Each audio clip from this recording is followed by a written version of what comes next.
think chat disappeared from the overlay. Oh. Did it?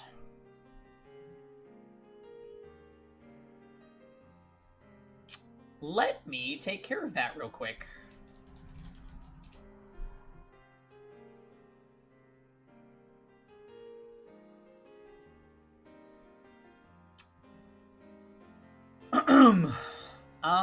Let me just refresh the widgets.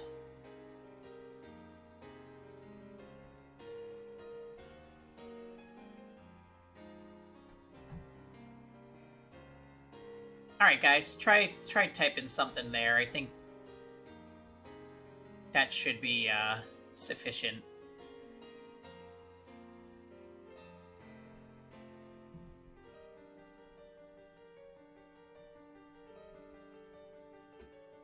Anybody? Testing! Thanks, Aquatic. Yep, that works perfect! Alright, let's finish Steins Gate. Testing 1, 2, 3, testing. Okay. This is where we get the text message, yep.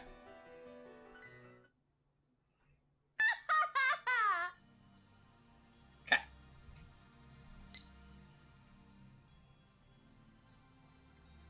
Let me be alone, I need to think. Okay. I'm on the roof of Radicon after going back 56 hours within 2 time leaps. I lean against the wire fence and stretch out my legs as I look at the sky. I wanted more time to think, that's why I came back. Last time, I spent 2 days refusing to face reality.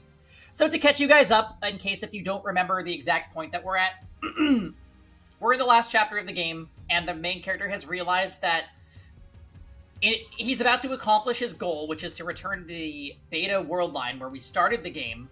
In that world line, there is no CERN takeover of the world, and Mayuri does not die. However, the catch is, in that world line, Kurisu is murdered. So, he's realizing that he can't have both of his favorite buddies around, and is going through a crisis. In the other endings of the game, we basically just let Kurisu die.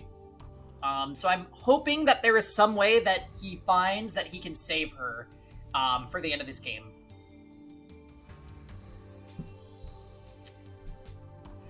But that is no longer an option, now that I've confirmed Mayuri's death.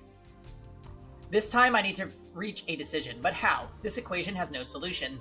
No matter what choice I make, someone dies. From a purely utilitarian viewpoint, I should choose the beta world line, where CERN never creates a dystopia. But it's not that simple, not for me. There must be some other way. According to Suzuha, 2010 is a point of great divergence at the attractor field level. I think that divergence has already commenced by the time I sent the D-mail reporting Kurisu's death. So, when did divergence begin? I can't say for sure, but I think it was the moment we completed the phone wave, name subject to change. That was around the middle of July. Daru and I deemed it a failure right after completion. By the time Kurisu was killed, there was already a huge divergence at the attractor field level. Now that I think about it, reading Steiner activated that day, when I sent the D-mail that started it all. At that moment, every pedestrian and vehicle on the street of Akiba suddenly vanished. That feels so long ago, but now I can finally explain it. That was the moment I moved to the Alpha World Line. On the Beta World Line, where this had all began, Suzuha didn't arrive in her time machine. Dr. Nakabachi's conference went ahead as planned, and the flow of tourists and shoppers through Akiba was unimpeded. But after I sent the D-mail, events changed on a huge scale, from my perspective at least. On the current world line, Suzuha crashed her time machine into the roof of Radicon. Nakabachi's presentation was cancelled, and this part of Akiba was closed to traffic. Because I was out on the street when the world line changed, it appeared to me as if thousands of people suddenly vanished. The truth is that they were never there to begin with. Like a magician's trick, it's so obvious once you understand how it works. The real problem is the timing of the D-mail.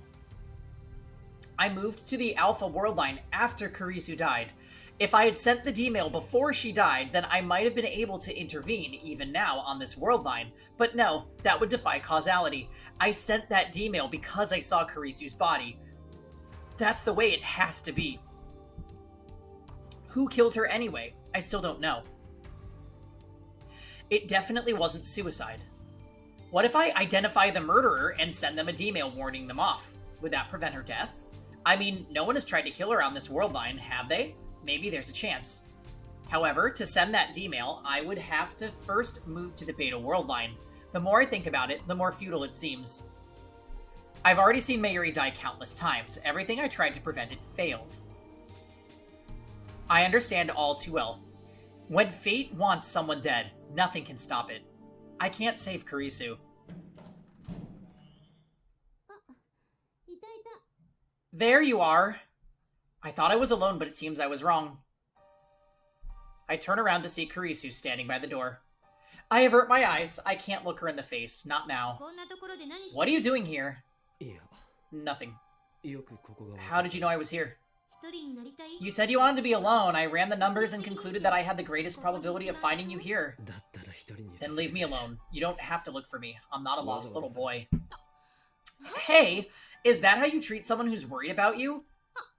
Not that I'm worried about you or anything. Right after she gets herself flustered, Kurisu sighs and puts on a serious expression. I was gonna leave you alone at first, but you've been acting weird the last couple days. I mean, you're always weird, but more than usual. You look like a kid forced to eat crappy oatmeal. What happened? Nothing. Then why did you cancel the cracking of CERN? You're the one who said we shouldn't. Oh, so you're afraid of triggering arrest flags. I get it. You should praise me for obeying the law for a change. That's not like you at all. What happened to your ego? What happened to the insane mad scientist, Hoin Kyo? To hell with my ego. Huh? This time, it's not that simple. I forced my ego on others. Suzuha, Ferris, Lukaku. I sacrificed their dreams for the sake of my goal. I justified it by telling myself that it was necessary to save Mayuri. I weighed their suffering against the alternative and made my self-righteous choice. But this time, the alternatives are impossible to compare. I have to choose which friend to let die. It would be so much easier if I knew what was right. Which friend to let die? What are you talking about? I'm just a student, Christina, you know? The insane mad scientist, Hoin Kyoma? That's just a fantasy, a character I made up. I bet you had no idea. I may have figured that out when we first met.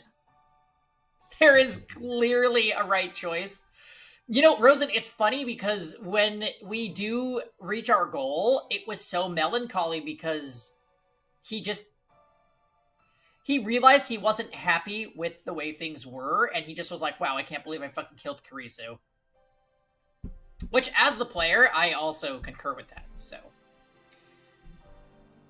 When we first met, what if I hadn't found Kurisu's body back then? Let's try imagining that situation. If I hadn't seen Kurisu dead, I wouldn't have interrogated her before the seminar at ATF. Without hearing me call her a zombie, she wouldn't have taken an interest in me. She wouldn't have come to the lab. Ultimately, we would never have built the time leap machine, leaving me without the means to save Mayuri. And of course, Kurisu would not have become our friend. We would not be as close as we are right now. Tell me, Okabe, what do you mean? I can't meet her questioning gaze. Do I have to tell you? You've never hesitated to ask me for help before. Don't hold back now. That's not what this is about. Then prepare yourself. What I'm about to tell you is the absolute truth. And it could also be your death sentence. Huh? Kurisu's voice cracks a little. Remember what I told you before? When we delete the D-mail from CERN's database, we'll reach the beta world line where Mayuri doesn't die. And where CERN doesn't take over the world, right? Everyone lives, everyone's free. You made it sound perfect. Perfect? It's anything but. I showed you the first email, didn't I? The one that started it all. On the beta world line, the events described in that email actually happened. Kurisu is a genius. I have no doubt she understands. Kurisu, on the beta world line, you die on July 28th. And according to the attractor field model, nothing can prevent that from happening. If I want to save Mayuri, I have no choice but to let you die. Kurisu says nothing. What expression is she making now? I reluctantly sneak a look at her face. She's staring out across the cityscape. Her eyes look distant. I see neither fear nor sadness in her face. She seems accepting. Kurisu's always like this. Always calm, no matter what. It's hard to believe she's younger than me. Her soft chestnut hair blows in the wind. She lifts a hand to hold it down. Hey, Okabe. How credible do you find this attractor field model? Credible? It's all secondhand info from John Titer from Amane-san, isn't it? I get that it's the accepted model in 2036. But how exactly did scientists prove the existence of attractor fields? Are you trying to say the model may be wrong? But I know for certain that convergence exists. I've experienced it firsthand. Even if they're right about convergence, what about the relationship between world lines? The moment I change world lines, everything is reconstructed, past, present, and future. But that's just from your perspective, Okabe. Once you go to the beta world line, the me that your brain perceives will die. In other words, your perspective will have chosen the world line where I die instead of the one where I don't. However, why can't the world your brain perceives be different from the world my brain perceives? Brains. I forgot her specialty is neuroscience. So you're saying world lines are independent. Like trains, maybe. Trains? Let me give you an example. Yes. I already explained this in the other route, so I'm going to skip through this real quick.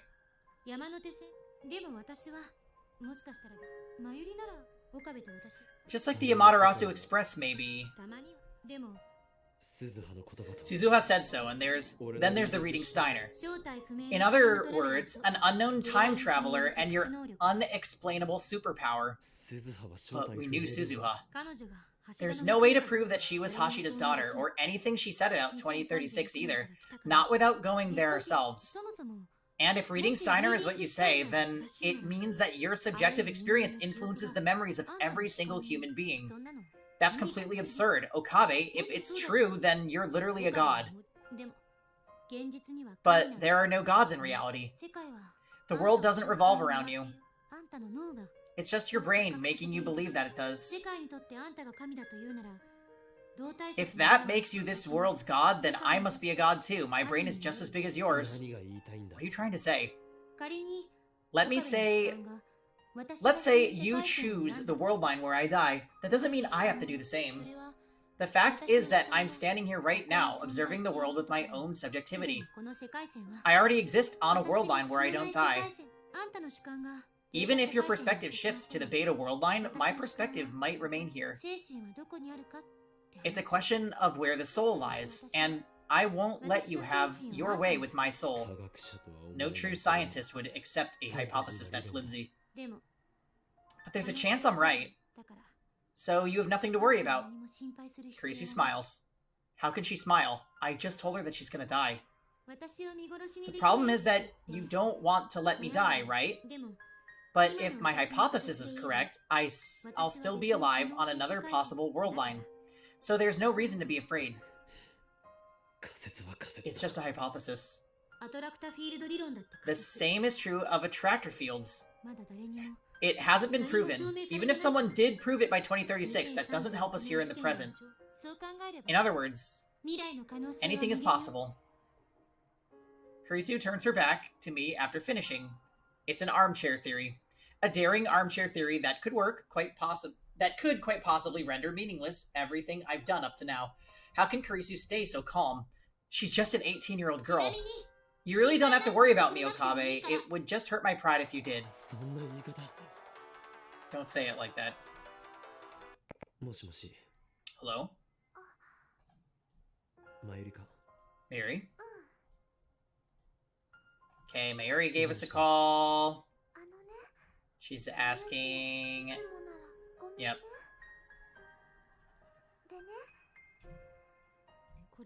So wait, this is all repeat dialogue.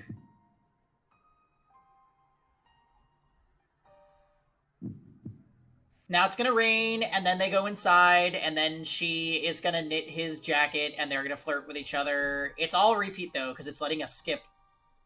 So I'm gonna save ourselves, like, the 20 minutes.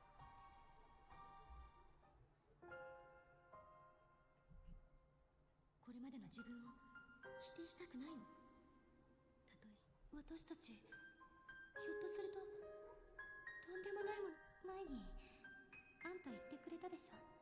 じゃあ電話レンジの改良が終わったら一緒にあんたの力になりたい。あり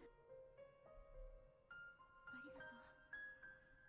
私の I wonder if this part changes. そこまで苦しんで。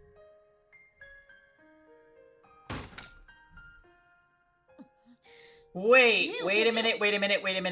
We're getting the Kurisu ending.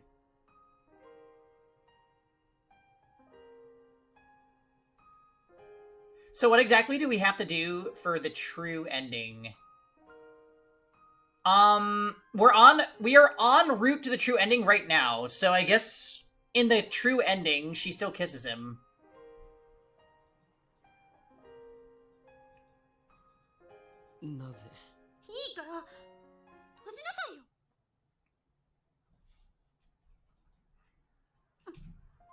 Yep, she kisses him. And then we take her... Okay.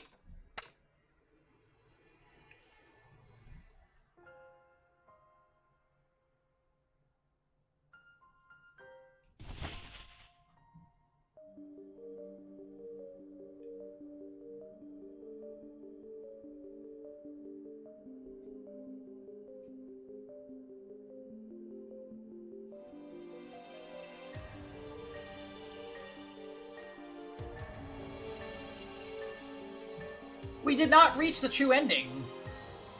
We just got a repeat of Kurisu's ending. Yay, it's done! Wait a minute. No. It let us skip all of that, which means we viewed it all.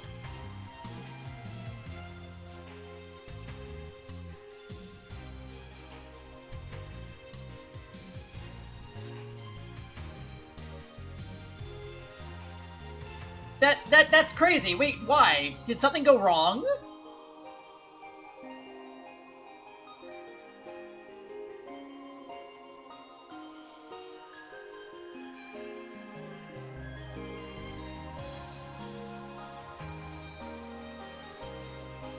I'm confused.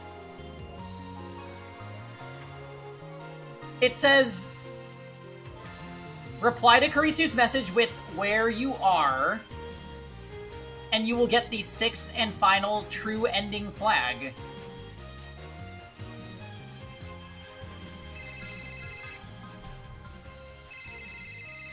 Okay. This is different. Okay.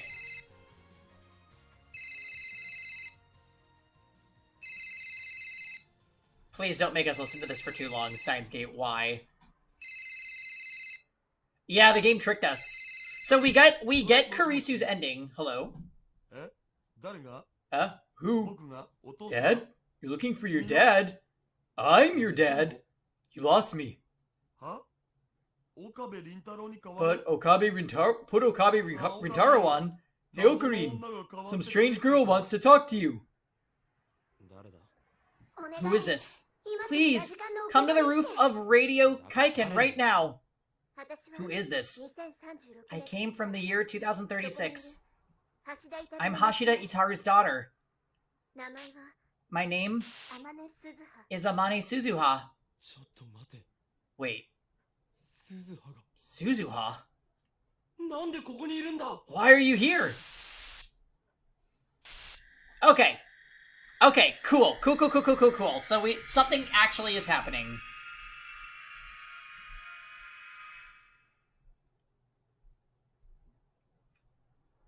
Chapter 11. Okay. She said to meet her on the roof of Radikan.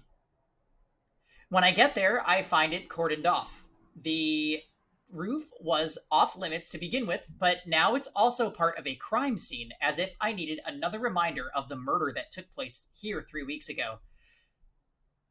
I duck under the yellow tape and open the door. The lock is still broken. I can hardly breathe after running up the stairs to get here. As I gasp for air, I look across the stark white concrete. And naturally, my eyes go straight to the satellite, sitting smack dab in the middle of the roof. No way. Wow. What's that? It's a robot, right? The transforming kind. Mayuri and Daru are just as surprised. What is that thing? I mean, it looks like Suzuha's time machine. But there's something different about it. Suzuha's looked old and beat up. This one looks brand new. It's not stuck in the wall either. And besides, this is the Beta World line where CERN's dystopia never forms. Suzuha has no reason to travel to 2010. That satellite shouldn't be here. And yet, I feel like I've seen it before. Where? When did... Of course, it was at Dr. Nakabachi's presentation. Right before the presentation started, something shook the building like an earthquake. And when I went to check the roof, the satellite was sitting there. Though still confused, I approached the satellite. Just then, the hatch opens and someone steps out. Oh! Oh! Neat rework of the outfit. Is that a boob window? Okabe Rintaro? Suzuha! It really is her. The part-time warrior, John Titer. Time traveler from 2036. Daru's daughter, who will be born 7 years from now. Why are you here? I asked her the same question over the phone, but I can't help myself. I need answers. And best girl. Are you okay? Are you Okabe Rintaro? I need to know. Yeah? The way she puts it makes it sound like she's never met me before. And now that we're talking face to face, I realize that there's something very different about her. For starters, what's with all the camo? It looks dirty and worn, like she's been fighting in it for a while. She's even carrying a gun for some reason, and I'm pretty sure it's not a replica. Is she really Amane Suzuha? Hold on. Just hold on 1 second. This doesn't make sense. No, calm down. Figure this out, Okabe. You know that this is impossible. Suzuha can't be here. She leapt to 1975 in her one-way time machine. She found the IBN 5100, made sure it would get to you, and then passed away in the year 2000. So where did this girl come from?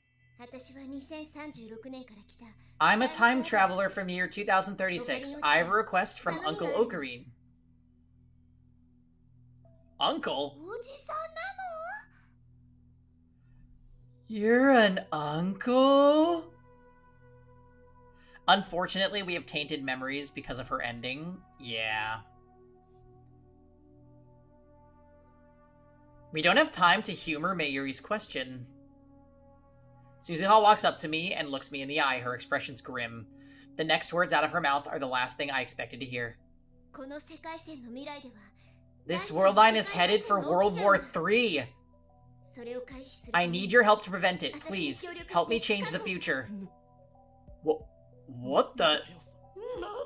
What the hell are you talking about? You need jam with the mudkip emote. World War III? Oh no, that's really bad. Are you really a time traveler? You're not just messing with us here. Stay out of this, Dad. Dad? Whoa, that was a shock. I mean, it's not every day a mysterious beauty calls me Dad. Though, to be honest, I'd prefer to be called Big Brother. Wait, everyone, just wait. Let me think. I take a deep breath. Okay, let's figure this out. I turn to Suzuha. Is that thing a time machine? Suzuha nods curtly.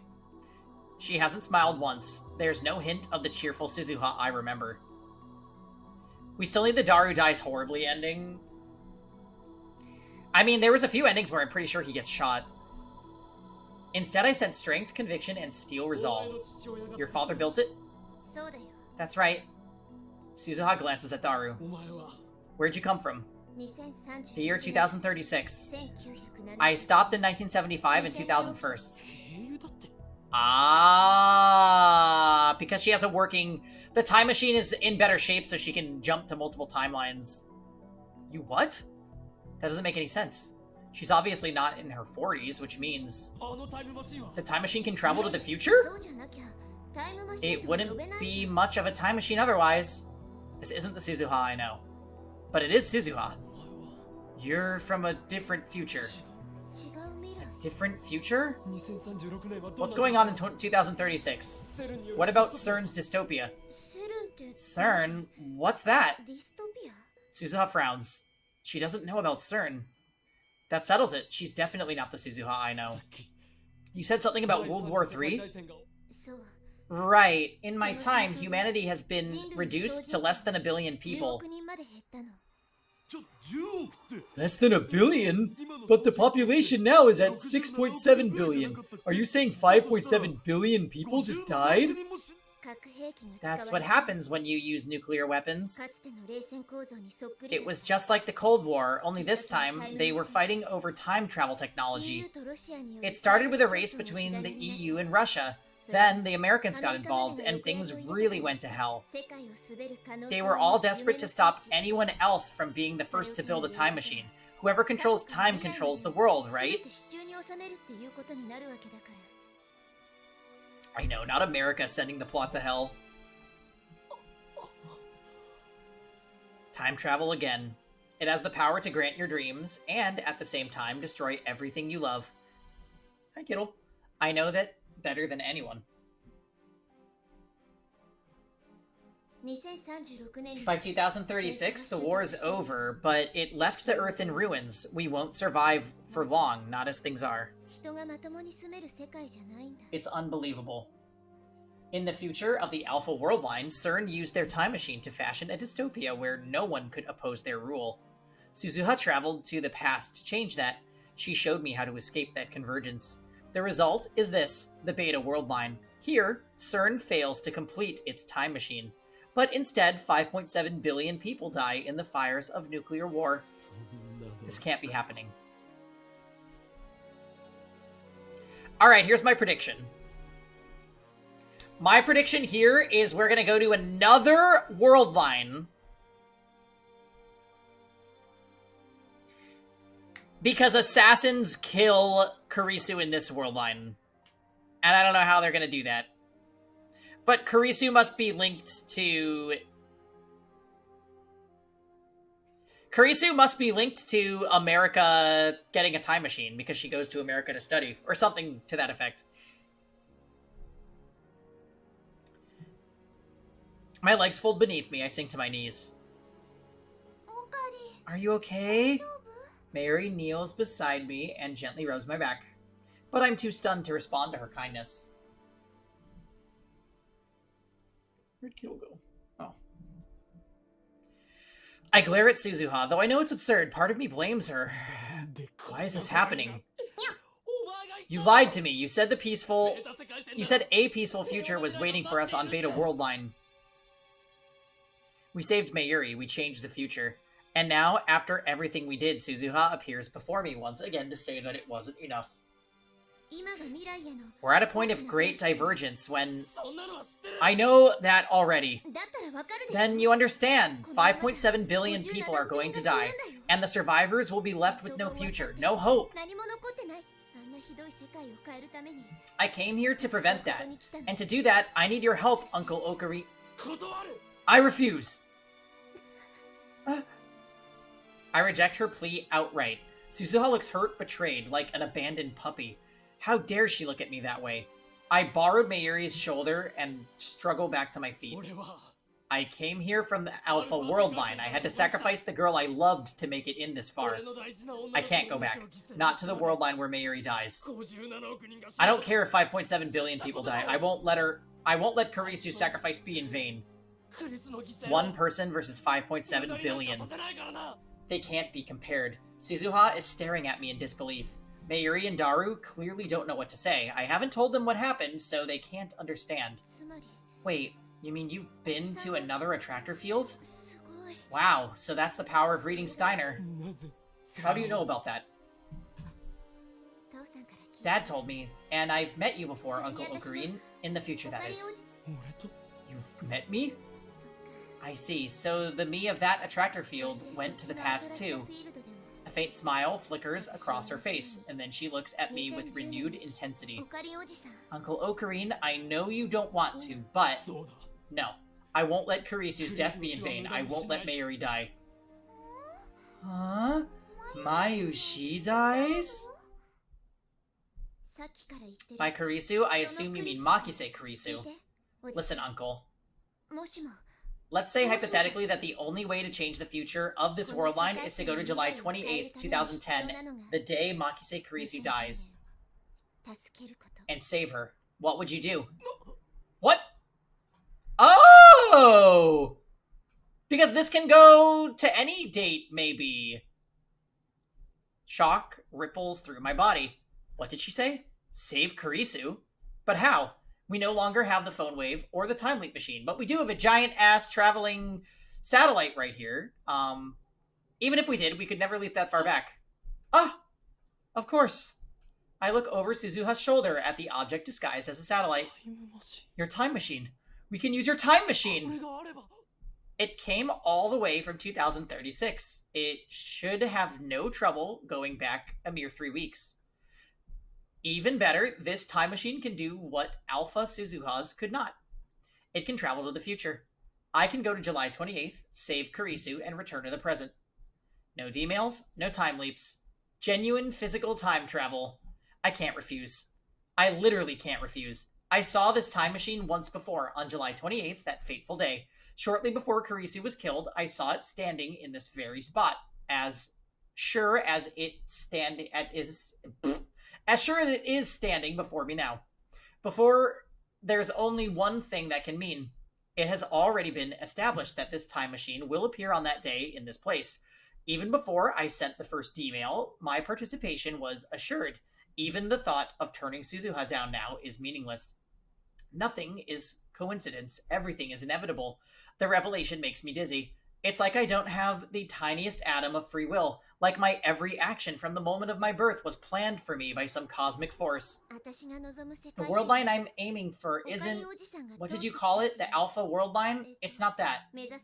What we're aiming for is the space between attractor fields. Space between? There lies a world line unaffected by any attractor field. A world line known as Steins Gate. Dun, dun, dun! Alright, they name dropped the game. So, she said the thing.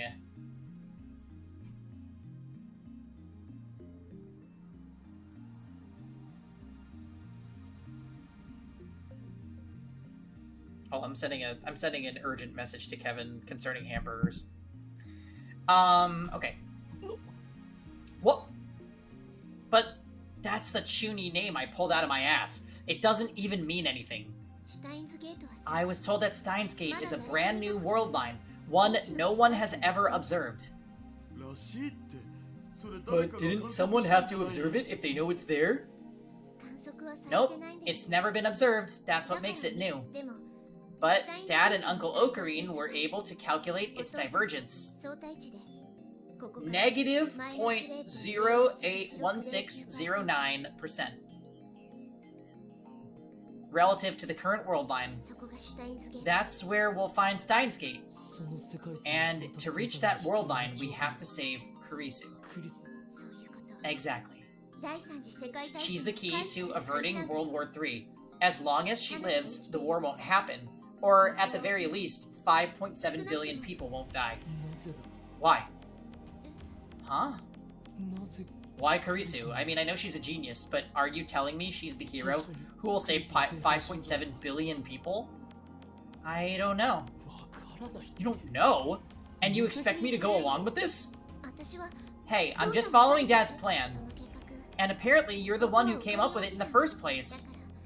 If there's a flaw in your plan, then we're all in trouble. It sounds like you didn't hear it from me, is that right? You passed away 10 years ago. 15 years from now, that is, in the year 2025. The same result as on the Alpha World line. So I don't know the whole story. What I do know is that my dad continued your work. After you died, he built this time machine all by himself just to see your plan through. That's my super hacker. Huh? He must have hacked into CERN and stolen their research, then used it to construct his own time machine. On the Alpha World Line, CERN killed Daru before he could complete the time machine. But here, Daru was able to perfect his design. That's why it can go back to the future. At least, that seems the most likely explanation.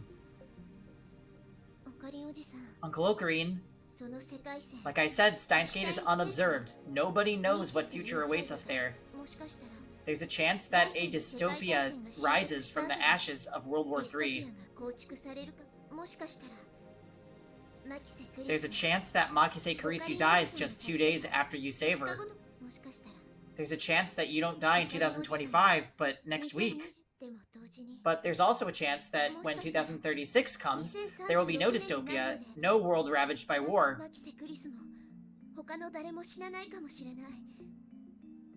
Oh, yikes. Yeah, good luck falling asleep, Edman. There's a chance that everyone, including Makise Kurisu, will still be alive.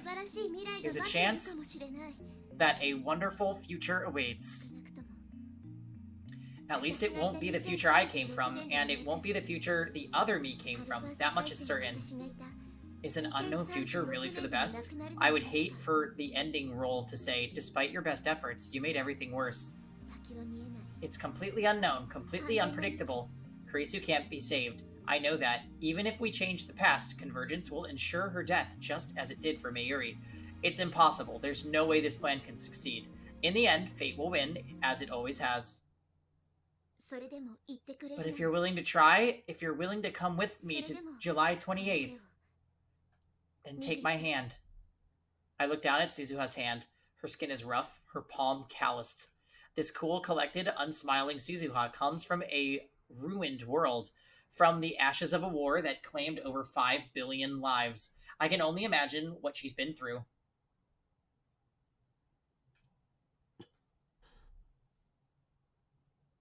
Yeah, nice of man. Kurisu. How I have dreamt of saving her. I would do anything to change her fate. But how do I know this invitation won't lead me into another maze of despair? Mayu, she doesn't understand any of this. But this Makise person was very important to you, wasn't she?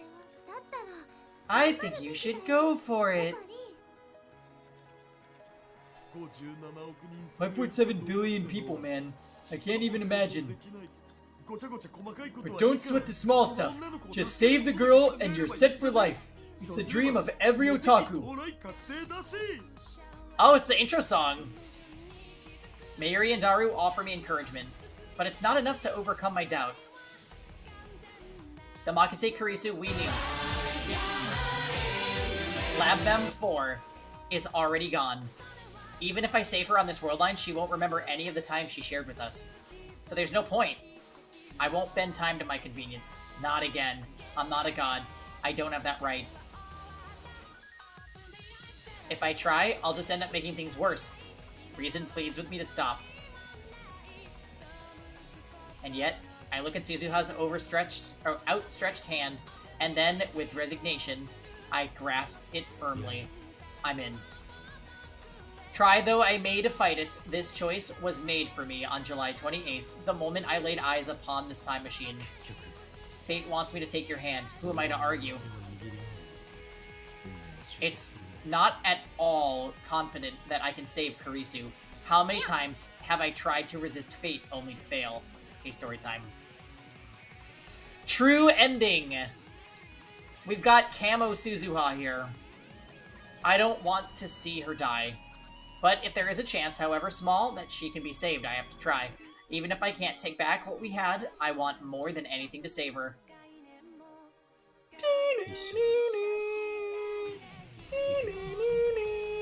Let's go. Thank you, Uncle Ocarine. Hop aboard. Can this thing fit 2 people? Of course it can. It's my dad's masterpiece. Daru, your daughter really loves you. I don't get it, but stop calling me dad. I'd rather be your big brother if you know what I mean. get out of here, Daru. Just get out. Be sure to come back, okay? I don't want you to disappear, okay? I'm not going to another world. It's just a short hop to the past. I pat Mayuri's arm reassuringly. Then I follow Suzuha to the time machine hatch and slip inside. The interior is cylindrical and surprisingly tight. When I sit down on the ledge that rims the cylinder, it puts me face to face with Suzuha, kind of like one of those giant teacup rides. There are fewer controls than I expect. The inside definitely looks more refined than what I saw of Suzuha's time machine on the Alpha World line. But one thing remains the same, the time display panel. A black screen with red lettering. I guess that's just Daru's taste. Give me your phone. When I hand it over, Suzuha casually tosses it out the hatch. What? Hey! Hey. It's better not to bring it. It'll cause interference. Interference? Oh, I see. We're going to July 28th, so there will be 2 of me, and if I bring it, 2 of my phone. I guess that could be a problem if I got a call or something. So time travelers really do need to be careful about what they bring to the past. Shut the hatch. I hear Mayuri and Daru cheering outside. Mayuri caught my phone, thankfully. I give them a final nod and then close the hatch. Silence engulfs us. Suzuha is operating the time display panel. She sets our destination, July 28, 2010, 11:50 a.m. That should do it. That's cutting it awfully close. I remember that Dr. Nakabashi's presentation began at 12. This time machine can't physically move. Meaning? No matter what time we travel to, we'll always arrive at the exact same coordinates, in other words, on the roof of Radican. It's a little more complicated than that, but there's no time to explain. Anyway, we could leap the day before the presentation, but if we attract too much attention, they could close Radicon and cancel the presentation. That's why we've got to cut it close. I see. Uncle, this is your first time traveling, right? Okay, first, stop calling me Uncle. And yes, I've made more time leaps than I want to remember, but I've never time traveled before. According to John Titor, the G-forces are pretty strong. You feel like you're being stretched out. Yeah, I wrote that. The John Titor stuff? Right, back when I left the 2000. I see. The past has changed. Changed back, I suppose, from my point of view. When I was on the Alpha World line, I saw Titor post on channel in real time. On this world line, those posts were made to an English BBS in the year 2000. You don't sound impressed. Or surprised, even. Nothing can surprise me now. My brain's too busy trying to process all the new information. Feels like it's gonna blow. I'll go over the mission one more time. Once we arrive, there will be no time for chit-chat. The objective is to prevent Makise Kurisu's death. Ever since I returned to this world line, I've avoided all news of Kurisu's murder. I was afraid of setting the result in stone. So I still don't know who killed Kurisu. I don't know how or why she died. I don't know anything at all. I kind of wonder if Kurisu's gonna, at the very end of the game after we save her, if she's gonna pull the, oh, I actually do remember my memories from another world line, which makes no sense, but characters did it in the other world line, so I can do it too. And then she's gonna remember that she loves him and we have a happy ending. Maybe. If I had known it would come to this, would I have looked things up? I asked myself that question. The answer is no. What about attractor field convergence? That day is a turning point, remember? Peggy too jaded by anime? And probably right, yeah. I halfway expect the game to end with all the characters remembering everything from every world line and all declaring their love for Okabe. I really hope that doesn't happen. Let's just have the ending where Kurisu and him end up together and everybody's alive. That sounds great, right? And there's no World War III and no CERN dystopia. It's just hunky-dory. Let's just tie off all the loose ends, okay? Meaning the probability of Makise Kurisu's death is roughly 50%. So convergence won't happen? It may happen or it may not. No, it probably will, but I'm sure there's a loophole somewhere. That loophole is the doorway to Steins Gate. So in the end, it's a gamble. I like how they're like, oh yeah, convergence. There's one day where it won't happen, and that's the day she dies. Brilliant. Oh, one more thing. Watch out for Dr. Nakabachi. What do you mean? Remember what I said about World War III? It started because of something called the Nakabachi paper, a paper Dr. Nakabachi wrote detailing his theory of time travel. But that fraud's theory was just a ripoff of John Titor's. Wait a minute, John Titor's sitting in front of me. So what Titor posted on the internet was true? I mix in some lies, so not many people listened to me at the time. I never thought someone would reevaluate it 10 years later. Looks like he built his theory off what I wrote. Apparently it's almost perfect. Anyway, Dr. Nakabachi was there when Makise Kurisu was killed, right? So watch out for him. I'm sure he's important to the divergence of the world line. Dr. Nakabachi, important? I so called this. Low-key, though, I thought Nakabachi was Okabe from the future. I thought he was a con artist. Ready to go? Fasten your seatbelt. I look underneath my butt to find what looks like a car seatbelt. I wrap it around my waist and fix my body to the seat. Does it shake a lot? Shake? No, it doesn't shake. You mean it does something else? Wait, is this safe? That's a nice body. This sentinel looks strange. Yeah, we're wearing clothes. That's the weird part. Suzuha leans forward and pushes a bright yellow button on the bottom of the panel. There are no windows, so I can't tell if the time machine's moving. It's only 3 weeks, so it shouldn't take more than 2 or 3 minutes. Suzuha fastens her own seatbelt and sighs. When I first left in 1975, it was 6 hours. It was 6 long hours with nothing to do. I guess time travelers have their own problems. Since it's only a few minutes, we won't bother with the oxygen masks. Just be aware that we'll have no oxygen for the duration. You mean I have to hold my breath? Right here. Suzuha points to the center of the cylinder, the space between me and her. There will be an air pocket. Stick your head inside, and you'll have enough oxygen for about 10 minutes. Hey, for argument's sake, what happens if we fail to save Kurisu? There's not much fuel left. We barely have enough to begin with. There's not even enough for a return trip to 2036. So if we fail to change the world line, then I'll be stuck in this time. But don't worry, as long as we're just traveling 3 weeks each way, we still have enough for 2 round trips. So what she's really saying is that we only have 2 chances. But then how do you plan to get back to 2036? I don't. Once we reach Steins Gate, I won't have any reason to come to this time in the first place, will I? Causality will be reconstructed. I should disappear from this time, since I'll probably be living peacefully in 2036. But that all depends on you, Uncle Ocarine. Yeah, I was just thinking that too, story time. Like, okay, so we're clearly gonna fuck it up, and then correct the fuck up. That's gonna be the ending. Not gonna lie, when the opening theme started playing, when he was, like, gonna take her hand to go to the past, I almost thought the game was gonna end right after that and just be like, so Kabe went to the past and saved Kurisu. Fiend. But they couldn't make my life that easy.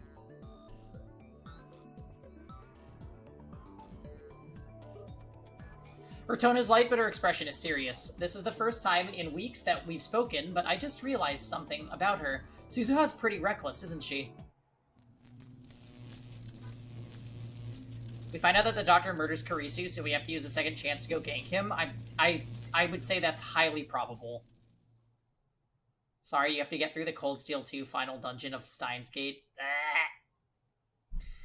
Suddenly, there's a zapping sound, and countless faint silver lights start floating around the cylinder. They look like moth dust, or powdered snow. Booty! Hello. Happy Saturday. Are you excited for community night tonight? Oh, or maybe you're going out with your friends again for, experiences.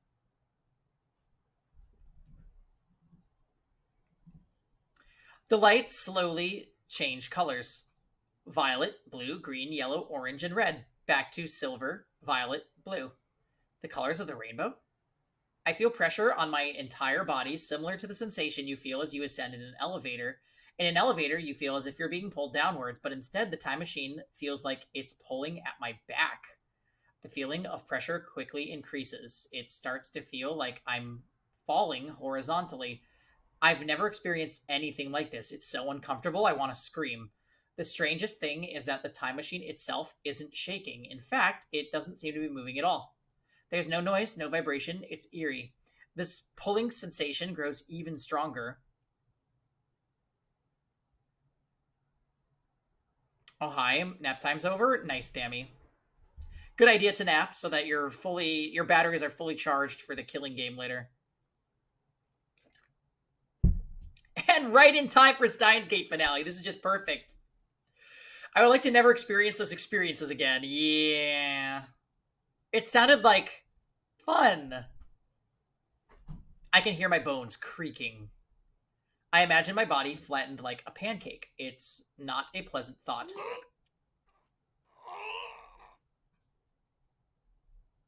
It's getting worse. I look at Suzuha. She has her eyes shut and her jaw clenched tight. I can no longer move. It feels like my back is glued to the wall. My vision begins to warp. And within my warping vision, the powder of light still shifts through the colors of the rainbow. It's strangely beautiful, like something out of a painting. And still I keep falling. Where is this taking me? Through a tunnel in space-time? All I know is that I'm falling. Suddenly, everything goes dark. I try to scream, but even my voice falls away. It doesn't even reach my own ears. It's gravity. There's an intense gravitational distortion behind me, and I'm still falling towards it.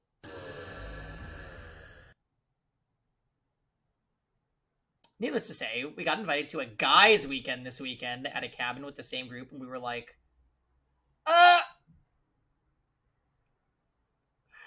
I mean, Christmas decor's fun.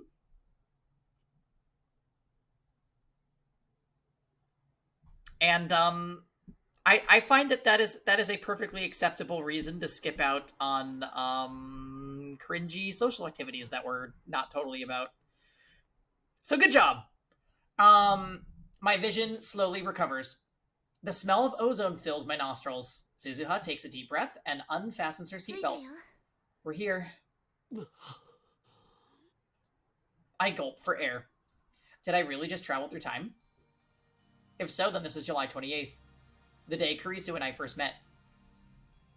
I'm level 65 on E7. Wonderful. The day I sent the first email. The day it all began. Suzuha takes out a digital watch.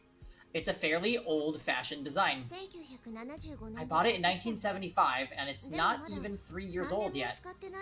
This is where an uninformed person would say, in Japanese, please. Suzuha sets the watch to the correct time, then hands it to me. The display reads 11:51. Nakabachi's presentation starts at 12. Let's do this. You keep an eye on Makise Kurisu and stop whoever tries to kill her. And you? I'll back you up. Also, remember how I took your phone away? The U of July 28th is here too, meaning there are currently 2 Okabe Rintaros in this world. Whatever you do, don't let your past self see you.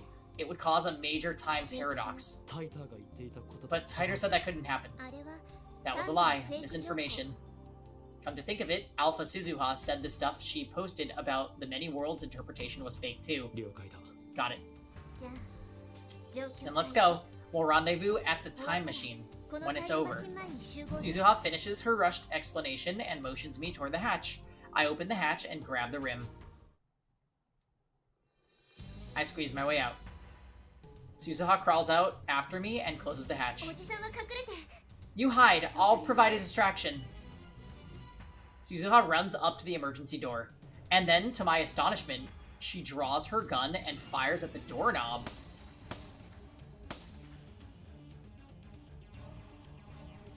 Time for quintessential Yakuza gameplay, ignoring the story and doing side content for 4 hours. Oh, fun!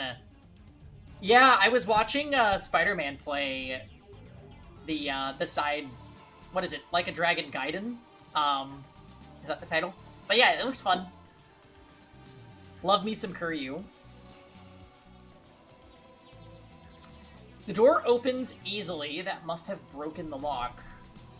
And then I realized that I shot Kurisu. Oops. No, just kidding. Any minute now, a crowd of people will run up the stairs to see what happened. My past self will be among them. Wasn't that also the Pengy FF16 experience? Yes, that was very much the FF16 experience. But I'd say the main difference is that the side content in Yakuza games that gets detailed and very good, whereas that side content in 16 was bad.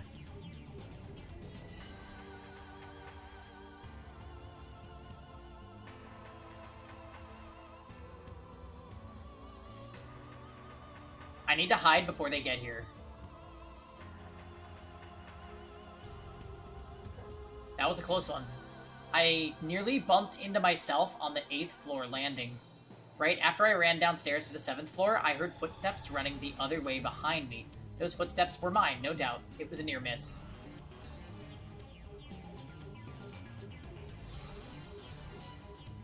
Oh, that's funny.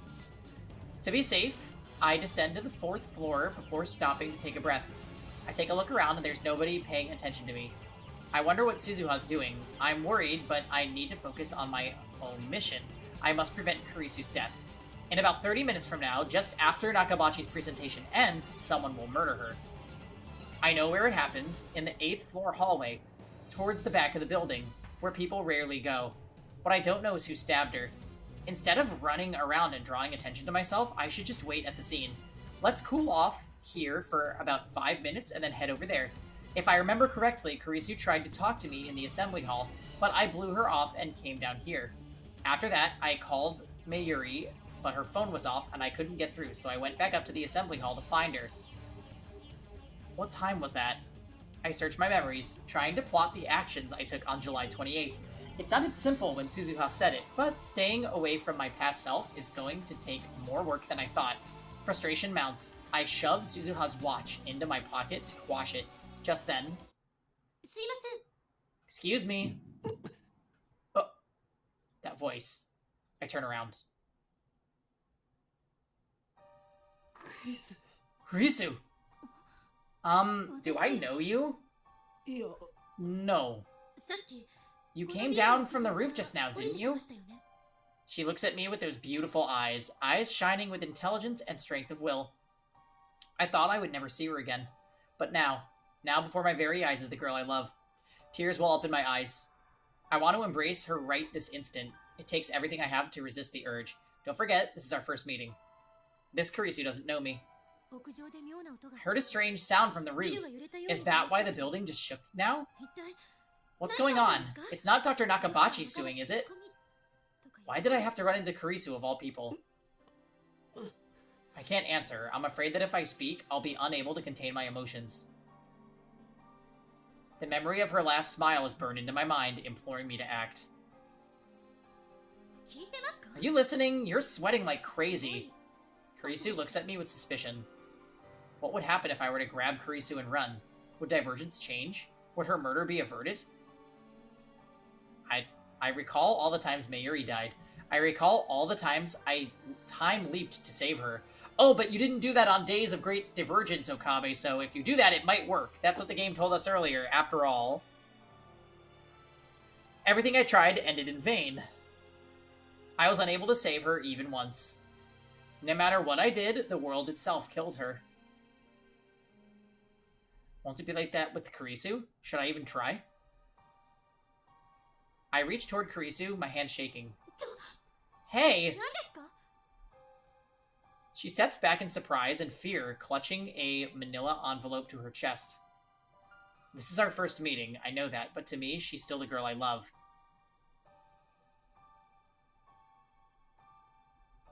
Yeah, title dropping lets you lets you bend the rules. If I'd been thinking straight a second ago, I would have realized that my plan to grab her and flee wasn't going to work. Kurisu would never follow some strange man she only just met. Running isn't an option. All I can do is wait for the scene of the crime. Fighting against the urge to stay, I force myself to turn and leave. Happy 24-hour stream. I ate too much steak. Oh, 24-hour stream is next, it's next weekend, Fail, so... We'll be there. We'll be doing it today, next weekend. It's gonna be nuts. And eating a bunch of steak sounds like a wonderful problem. I thought I read Steins Gate finale. Oh my god. Are you saying this is going to be long? I hope I'm not wrong. I hope I'm not wrong and we have to do finale for reals tomorrow. You know, it's fine. We still have 2 hours. We're fine. We're fine. We're fine. We're fine. No one panic. Please answer my question. Anywhere between 1 and 6 hours, please. But Karisu pursues me. Why is she so desperate to know who I am? I do look suspicious, I'll admit that. But if she thinks I'm dangerous, why would she come alone?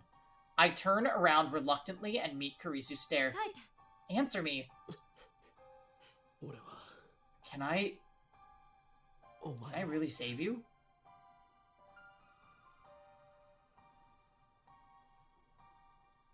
Between 1 and 6 and 40 hours left. Is this the Tsundere ending? This is the true ending. We got Tsundere ending and Mayuri's ending on Tuesday. Can I really save you? So we've gone back to the date that she dies in the beta world line, and now we're going to save her, because apparently you're allowed to do that only on this specific day because of Great Divergence, Steins Gate, blah, blah, blah, blah, blah, blah, blah, blah, blah, blah, blah, blah. The words catch in my throat. Can I save her? I don't know. All I know is that Convergence is merciless and cruel, and that I am powerless to stop it. Can you... or what? I shake my head, and then bolt through the stairs before Karisu can react. Wait! Stop! When I make it back to the 8th floor, the presentation has already started. I peek in through the door of the assembly hall.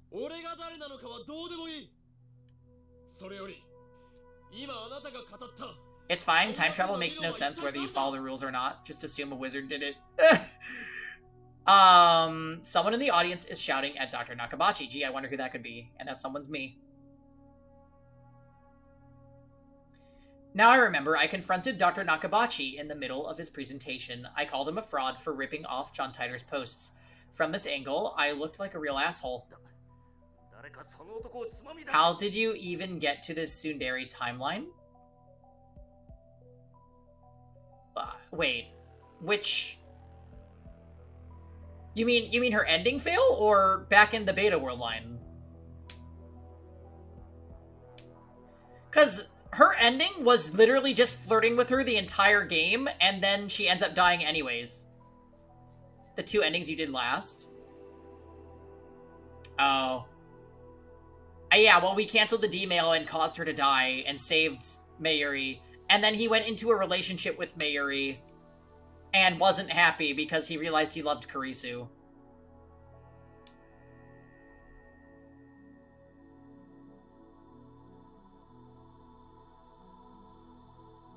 Yeah.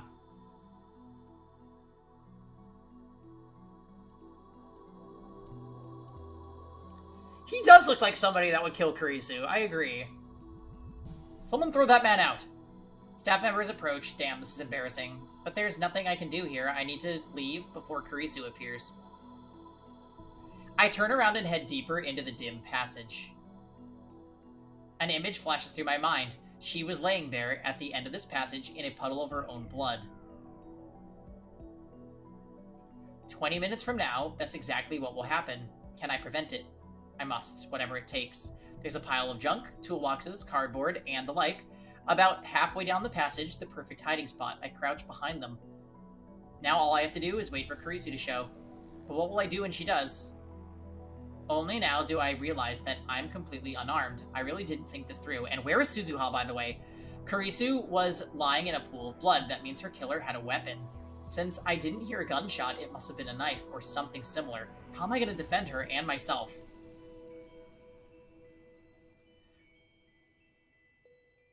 Let's say we try it and cry. So in Makisei's ending fail, they actually did try a bunch of shit to try to avert everything. Like what you were saying from the last stream, they did do that, and it just didn't. The game just said nah.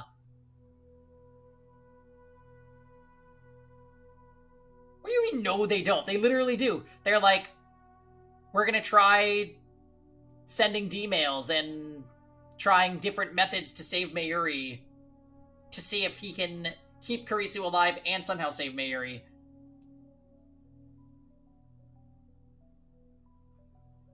Actually, now that I'm thinking about it, did they actually send a D-mail? They didn't send any D-mails to stop her. Yeah, that's true.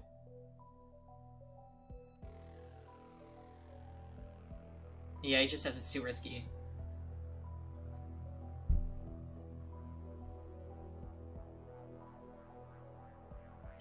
Yeah, I think Fail's saying though,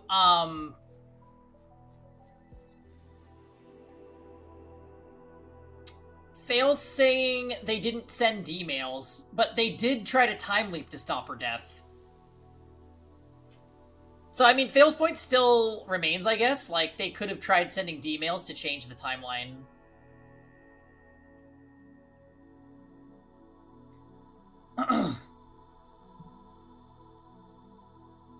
Is there anything around here that might work as a weapon? I still have about 20 minutes. I hope it's not something stupid like we're the one that kills her. One wrong move and someone might catch me. I shouldn't leave the spot.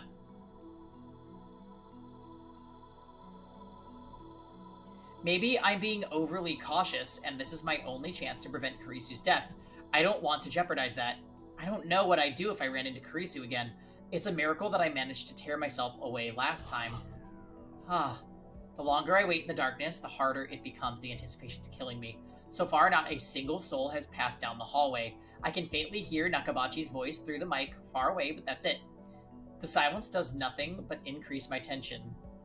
To make matters worse, it's hot and humid. I guess the air conditioner's not on back here. My entire body's drenched in sweat, and I haven't even been hiding for a minute. Sweat drips from my brow to the floor. I rub it out with my shoe. I have to keep waiting. There's no other choice. I stay there, crouched in darkness, for what seemed like an eternity.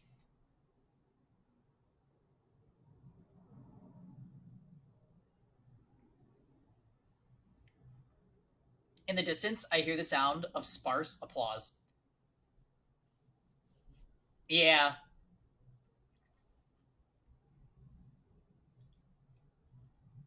I think the only... Yeah, he says it's too risky, but the D-mails are also what caused the divergence away from his goal. So, I mean, I guess that's why they're not... If you increase the divergence, then he would never reach the world line where Mayuri lives.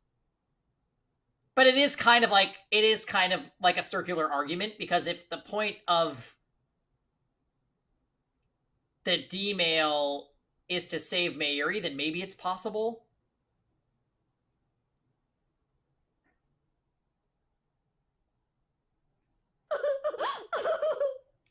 Yeah. Well, oh well. In the distance, I hear the sound of sparse applause. We kind of just have to accept it as it is.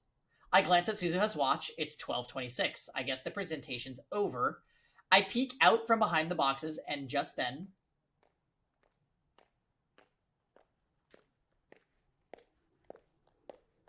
I hear footsteps approaching. I quickly duck back behind cover. My heart's pounding. Someone's coming this way. Who? Is it Kurisu's murder? It's probably Kurisu. I clench my teeth and try to drive away the tension. I can only pray that I won't be found. Finally, the footsteps pass right by my hiding spot. Moving only my eyes, I sneak a glance at the person. It's almost food coma time. Kurisu. There's no one with her. I didn't expect Kurisu to be the first to appear. What is she doing back here? This area is for employees only. Now that I think about it, Kurisu's murder made no sense. Why was she killed in a place she would normally never come? Careful to keep quiet, I watch Kurisu from the shadows. About 5 meters down the hall, she stops walking and leans against the wall. She's holding that manila envelope I saw her with earlier. She peeks inside and smiles softly. Why is she smiling? Kurisu rarely smiles like that. I mean, it's more like her to glare at people. That envelope. Is it from her dad? I searched my memories again. When Kurisu approached me during Nakabachi's presentation, I'm pretty sure she was holding that envelope. But did she have it when I discovered her body? I don't remember seeing it. What could be inside to make Kurisu smile like that? I can't begin to imagine. Oh, what if the killer is her father? Kurisu hasn't moved a muscle. She's just standing there, head hung, her face hidden behind her long hair. I can't read her expression. Is she waiting for someone? Who? Who would she meet in a place like this?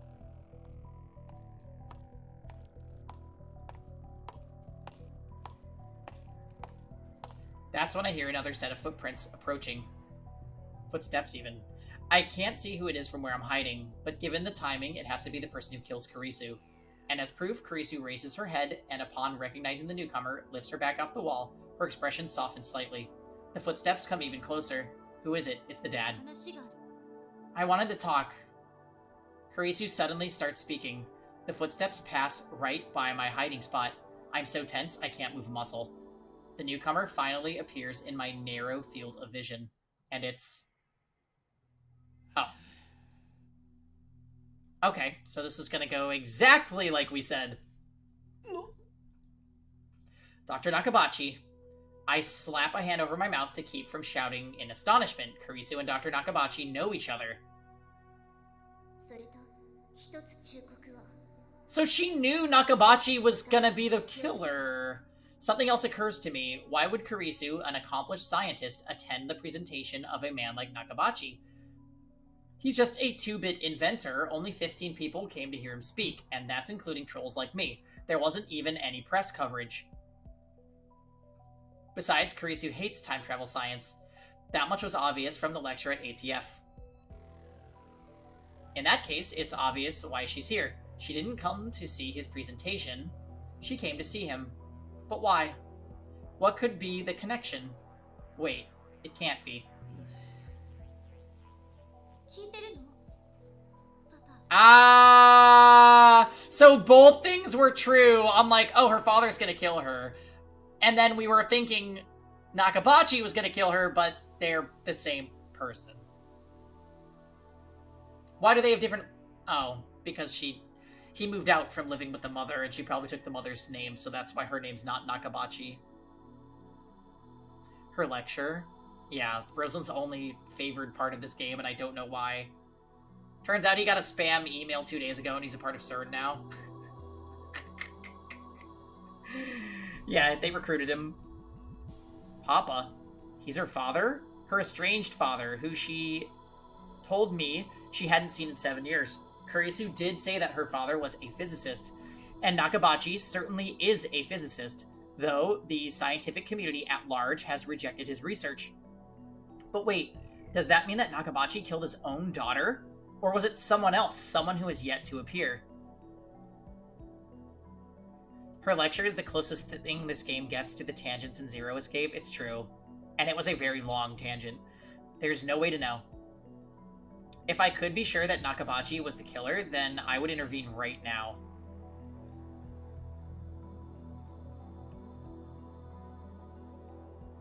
But I'm not.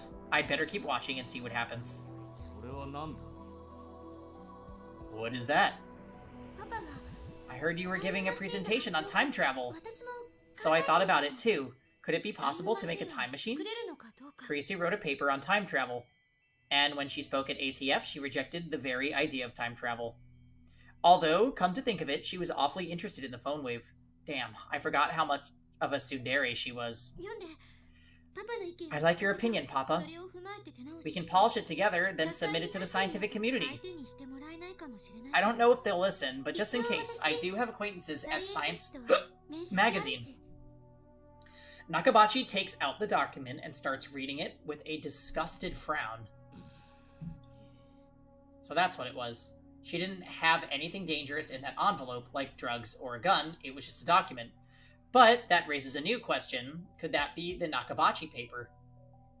According to Suzuha, that document sparked a time travel arms race that ultimately led to World War III and the death of 5.7 billion people. You just told us this. Thank you. Is that why Kurisu's safety is so important to changing Divergence? I get it now. Nothing is coincidence, everything is inevitable. Nakabachi flips restlessly through the document. He's not even trying to hide his irritation. Did I ask you to write this? Well, no, but you invited me to come, remember? It was the first time we talked in 7 years. That's what got me thinking.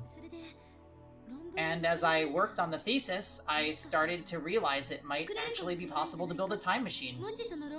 If the thesis is published, you could have your revenge on the scientific community for shunning you. I wasn't shunned! Nakabachi suddenly shrieks at Kurisu, causing her to shrink back in fear. Those incompetent bastards were just jealous of my superiority. I was the one who gave up on them. Please don't yell. Nakabachi gives his daughter a disdainful snort, and then goes back to flipping through the paper. He was definitely shunned, yeah. You read really fast, Papa, just like I remember. Nakabachi even ignores Kurisu's words of endearment. Not bad. You think so? We can submit it jointly if you like. I don't mind. No, don't do anything. I'll take care of it. What do you mean? What do I mean? I mean, don't think you're special just because you got your plebeian thesis published in some magazine. What? Is that how you look at your father? I'm sorry. An awkward silence follows. I feel no warmth between these two. The only thing I feel is distance. Kurisu in particular seems desperate to avoid upsetting her father. We haven't seen each other in a while. There's a lot I want to talk about. You're living in Aomori now, right? Kurisu's trying to maintain a cheerful tone, but I can see that her expression is stiff. I remember how she had trouble dealing with her father.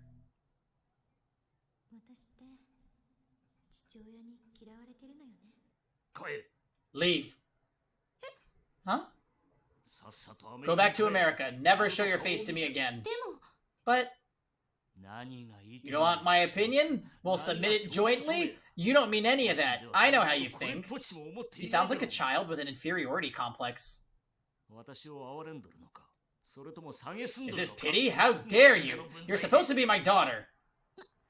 I don't understand. Please calm. I am calm. Don't tell me what to do. This is bad. It's almost time for Kurisu's murder. Was it really Nakabachi, her own father, who killed her? I'll tell you why I called you here today. I wanted to show you my research. Research beyond even what you can imagine. I wanted to prove once and for all that you are nothing compared to me. But that little brat in the lab coat ruined everything. I know you were laughing at me too. Don't you deny it. How dare you treat your own father this way? I wasn't... You want my opinion on the thesis? Fine, I'll give it to you. Nakabachi rolls right over Kurisu's objections. It's like he doesn't even hear her voice. I'm gonna publish it myself. End of discussion. You're... stealing it, Papa? What did you say? You're stealing my work? I didn't think even you would do something like... Nakabachi suddenly whirls and strikes Kurisu across the face. What do I do? I know I should do something, but what? Who do you think you're talking to? Nakabachi throws the paper aside and seizes his daughter by the throat? Kurisu gasps for air, her face twists in pain as his grip tightens.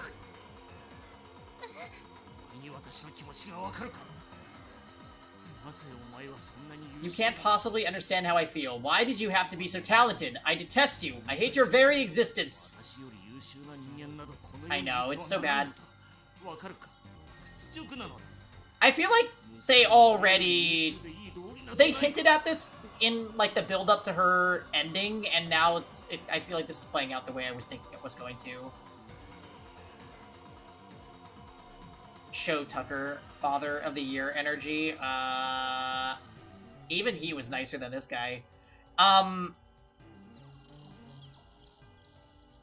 looked into an LP of the game to see how long you have left.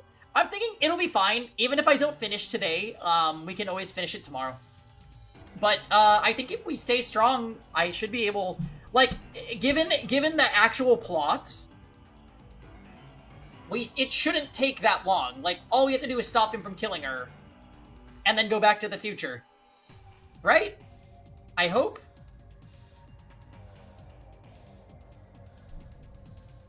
Nobody is allowed to be better than me, understand? Nobody, especially not my own daughter. That's why I sent you away. I couldn't bear the shame of being your father. It's all your fault. It's all your fault. This is completely absurd. He's blaming her for his own failures.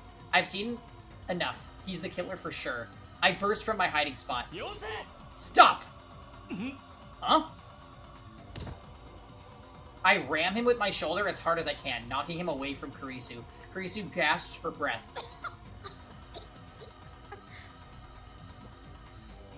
Who the hell are you? I won't let you kill Kurisu. I'm going to save Kurisu. I'm going to save her and change the future. Even a weakling like me can pin down an old man like Nakabachi. Then if he yells, I can kiss him. I mean...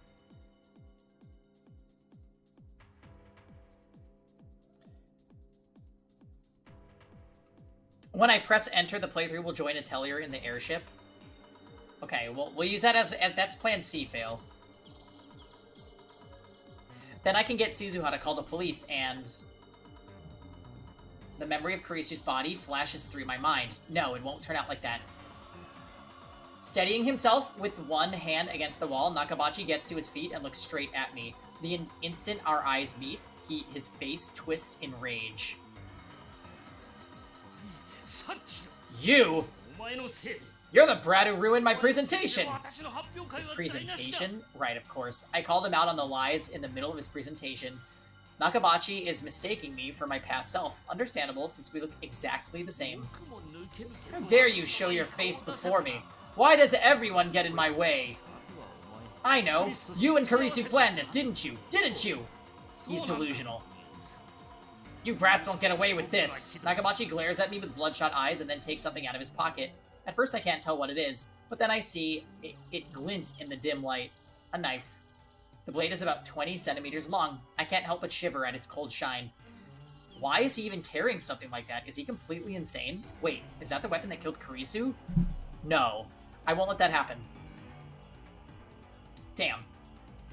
Why is my brain so fixated on that scene? You'll pay for mocking me! Nakabachi charges like an enraged bull, with no sign of hesitation whatsoever. He raises the knife high. I instinctively dodge back. The knife misses me by a hair. He gathers himself for another strike. The sight of his face twisted in madness and rage fills me with terror. I want to scream. He's going to kill me. No, don't be afraid. I can't die here. The past is already decided. But wait. If the past is already decided, then doesn't that mean I can't save Kurisu? I shake off the thought. Just think about saving her. And believe in the plot armor. Apologize! Swallowing my fear, I force myself to stop running away. Instead, I lunge forward. I knock Nakabachi's hand aside. The knife falls from his grip and clatters to the floor. I leap on it and pick it up. That was easier than I expected. Stop it, Papa! Don't tell me what to do!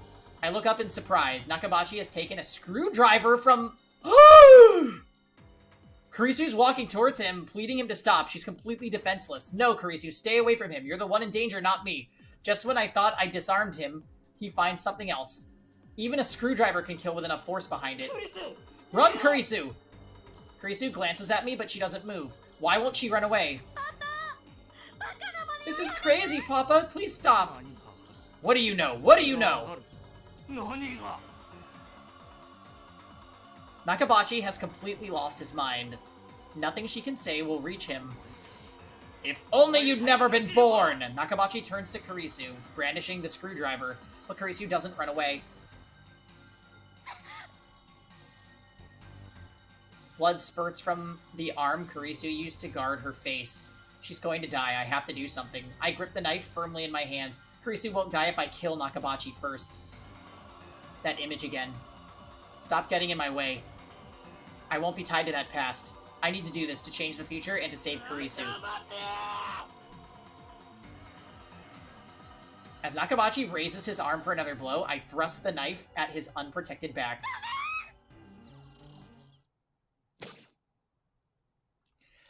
So every dumb thing that we thought was going to happen happened. Oh, I wonder if the father kills her. Actually, is it going to be us that kills her? I hope it's not something dumb like that.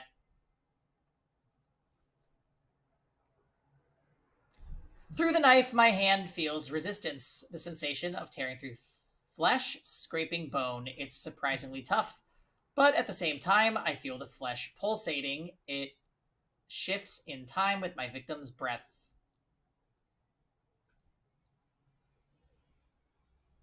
I stabbed.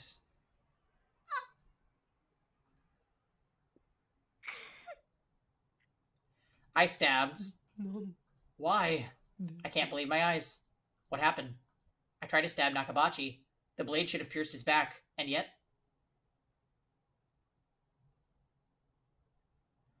At the last minute, Kurisu forced herself between us, as if to protect Nakabachi. Why? Strength drains from Kurisu's body. She slumps against me, her head on my shoulder. Fitting end for you fools. I guess he's leaving.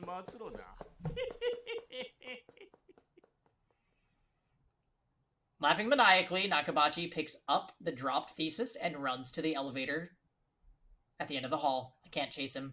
I know what's going to happen if I don't stop him, and I can't take a single step. Is this a joke? Is this the punchline? I wanted to know who killed Kurisu, and now... It was me from another world!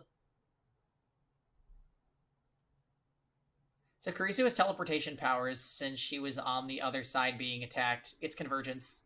It did. I'm sorry. Kurisu speaks. Her voice is barely a whisper. I feel something wet on my hands. Wet and warm. Blood. Kurisu's blood. Gushing from her wound. It's warm, but not hot. And yet it feels like it's burning my hands. I try to pull the knife out. If I can stop the bleeding, maybe she'll be okay. But my hands won't move. It's like they've turned to stone. My arms, my fingers. No matter how hard I try, they won't move an inch. Kurisu's breathing quickly grows labored. She's suffering. I didn't mean for this to happen. This isn't what I wanted. Yeah, blood! Why won't my hands move? I want to pull out the knife. I want to ease her pain. Why won't my body obey me? It's as if someone else is in control. Kurisu's body convulses against mine. The pain must be unbearable. Is there nothing I can do to help her? I want to cry.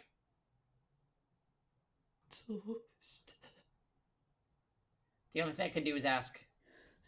Because he's still my father. I just wanted him to accept me. I studied so hard, hoping he would praise me. It's time for the engaged death monologue. But now I finally understand. Papa didn't want to accept me.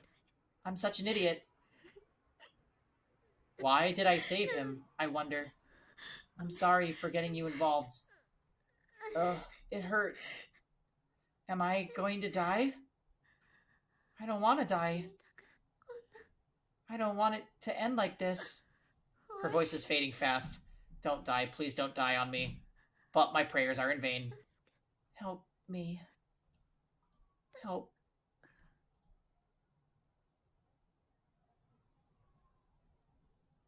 Her body suddenly grows heavy. I can no longer hear the sound of her breathing.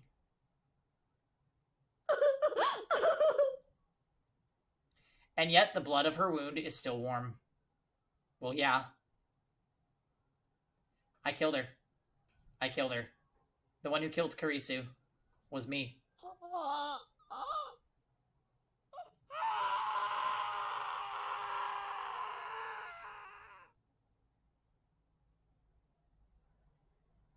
I'll laugh if the second try ends with Okabe apologizing and then Mr. Maniac just walking away. As I scream, another me looks down from above. As he hears the sound of my despair, the last piece of the puzzle clicks into place. The scream I heard that day was my own.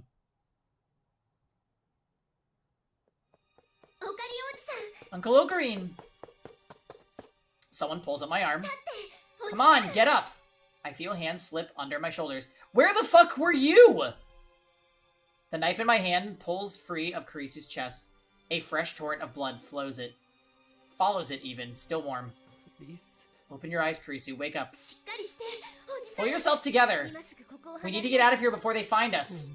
I'm sorry. I didn't mean to kill you. I tried to save you. I did. Why is this happening? Someone puts my arm over their shoulder and hauls me to my feet, then drags me away step by step. I don't have the strength to resist. Guilt and regret are the only things inside of me. Not the Jill iceberg. I killed Kurisu twice. Let's get out of here. Don't give up yet, Uncle. Everything's gonna be fine, I promise. Now hold on tight. I feel someone push me hard from behind. Next, they take the knife away. My fingers are like solid rock. They have to be pried open one by one. I failed to save Kurisu. Worse, Convergence made me kill her.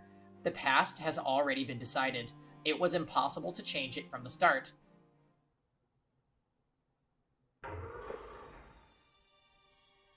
Oh my god, what the fuck did you do?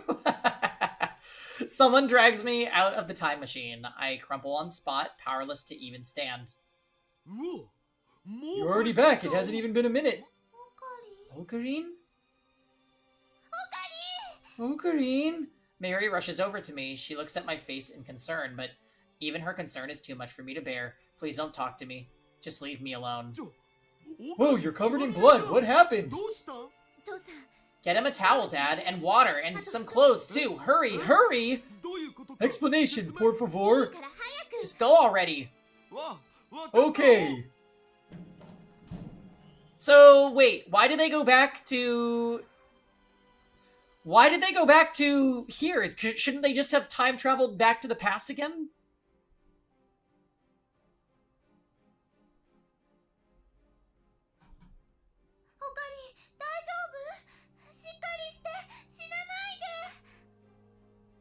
Are you okay? Hang in there.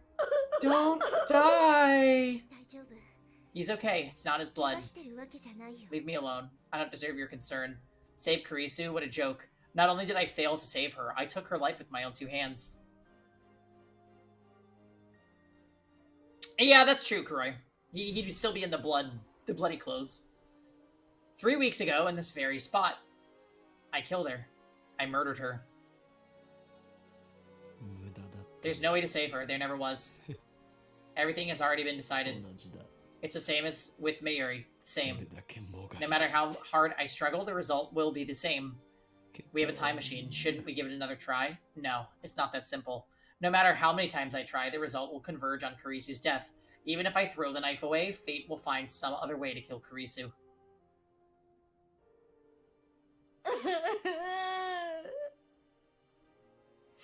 Like Nakabachi will kill her.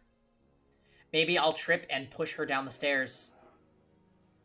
Maybe she'll just drop dead for no reason. The cause doesn't matter. The effect will always be the same. It doesn't matter if I time leap or if I time travel. Going to the past can't change the result.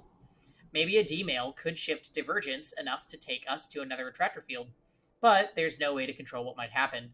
D-mail is a shot in the dark. It's useless. Useless. Everything is useless.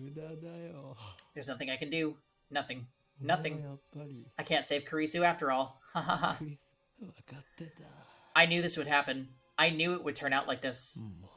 I can't take this anymore. I'm so tired. Enough already. I give up. Ha! It worked for Caleb. Well, in the short term. Ocarine! A burning numbness spreads through my cheek. Mary hit me. What? She's never done anything like that before.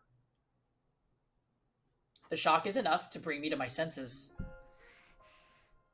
Mary looks at me with tears streaming down her cheeks. Her small body gently embraces mine, even though I'm still covered in Kurisu's blood. Ocarine, you're not a quitter. Mayushi knows. You never, ever give up. Not until the very end. Remember, every day Mayushi prayed for help in front of Granny's grave. And every day you came to see me. Even on rainy days and snowy days, you always stood next to Mayushi and called my name. Let's marry the 16-year-old again. Because you were always there for Mayushi, I was finally able to say goodbye to Granny. Mayushi doesn't really understand what's going on, but don't give up now, okay? Mayushi doesn't want to see you sad. Mayuri's gentle warmth envelops me. I cling to the warmth, but it's not enough to heal my heart. でも But I killed her. The person most precious to me, who I wanted so desperately to save. I killed her. 殺した Oh, Corrine. I can still... Something about the knife. I can still feel her fading heartbeat. I look at my hands over Mayuri's shoulder. They're red with blood, Karisu's blood. The shaking won't stop. Tears fall, washing away the blood. Guilt and despair are tearing my soul. If Suzuha hadn't taken the knife, I might have slit my own throat in that very spot. This reality is too much to bear. But I realize that this is retribution. My just punishment for taking the godlike power of time travel and using it to distort the past. Kurisu can't be saved. That has been proven beyond a doubt. At the very least, I can't save her. Not even with Mayuri's encouragement. 無駄なんだ There's nothing I can do. 無駄じゃ You're wrong. ないよ Suzuha speaks, her voice full of conviction, and immediately afterwards...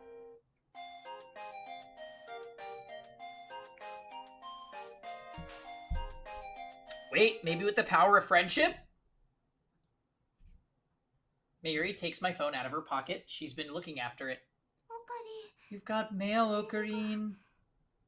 Mayuri gently puts my phone into my hand. I don't have the energy to check the mail, but for some reason, Suzuha gestures for me to look at it. I reluctantly open my inbox.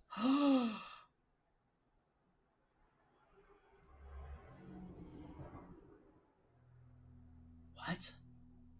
Turn on the TV. That's all it says. The sender is unfamiliar. Is this a prank? Spam? I'm bewildered. I don't know who sent this. But then I happen to glance at the send time, and the shock is like a lightning bolt to the brain. The date it was sent. August 21, 2025. 2025年 Oh, that's the year he dies, right? No. Is this... It doesn't even occur to me to wonder if my phone has malfunctioned. After all, I know this phenomenon. D メール A D-mail? I look up at Suzuha. She sees my confusion and looks at my phone. 聞いた通りだ It actually came through, just like he said it would. Judging by her surprise, I guess she doesn't know much. Suzuha left from 2036. That's 11 years after this D-mail was sent. Does that mean it's not related to her? テレビって What does it mean? 見ろって書いてあ There るじゃ must be something on, something you need to see. おい買ってきた Hey guys, I brought the stuff! Daru comes back with a convenience store bag right on time.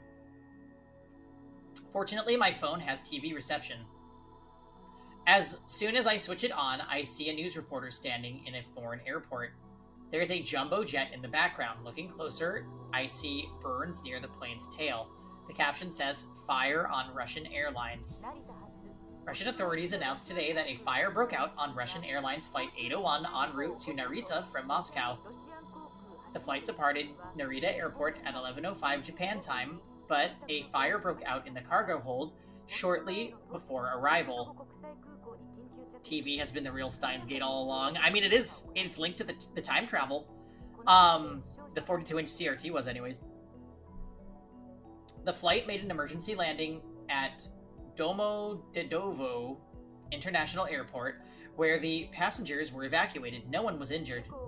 One of the passengers on Flight 801 was a Japanese physicist who had declared his intention to seek asylum in Russia. The screen changes, and the camera cuts to what appears to be an airport lobby. A man is standing there, okay, Nakabachi, surrounded by reporters. When I see his face, my breath catches in my throat. ドクター Dr. Nakabachi. 中鉢 Dr. Nakabachi, real name Makise Shoichi,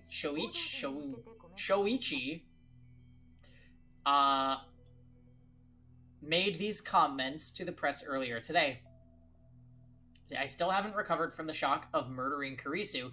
The images on the TV seem like something from a dream. Did they say Nakabachi sought asylum in Russia? I didn't think people did that in this day and age. I mean, all you need is a passport to travel to Russia. I am delighted to have arrived safely in this wonderful country. My deepest gratitude to the Russian government for accepting me. What happened on the plane? Read the subtitles at the bottom of the screen. When the cabin filled with smoke, I remained perfectly calm. Some passengers panicked, but they settled down after I gave them a talking to. Nakabachi responds confidently. He certainly doesn't look like a man who would strangle his own daughter. My compliments to the pilot for his safe landing. He's a hero, for he saved not only my life, but my historic thesis as well. The subtitles change to, is that thesis related to your request for asylum? Nakabachi nods theatrically. Indeed, if this thesis has been lost, it would have set scientific progress back a century. This thesis will change the course of human history. What is your thesis about? This thesis describes the first practical theory of time travel. Do you understand? Time travel. I, Dr. Nakabachi, have succeeded where countless others have failed. Nakabachi's tone quickly grows feverish. Now he's talking directly to the camera. Moreover, he's not talking about the accident at all. He's just promoting his research. He presents something to the camera. It's the envelope, the one Kurisu gave him. This envelope contains the future of mankind. Soon, all of our dreams shall be realized. When I present this thesis to the scientific community, the world will change forever, and I will be known as the father of the time machine. I have no right to condemn Nakabachi for his actions, not when it was my hand that took Kurisu's life. But at the same time, I can't stop myself from recalling the words Kurisu spoke that hurt, betrayed tone that triggered Nakabachi's violence.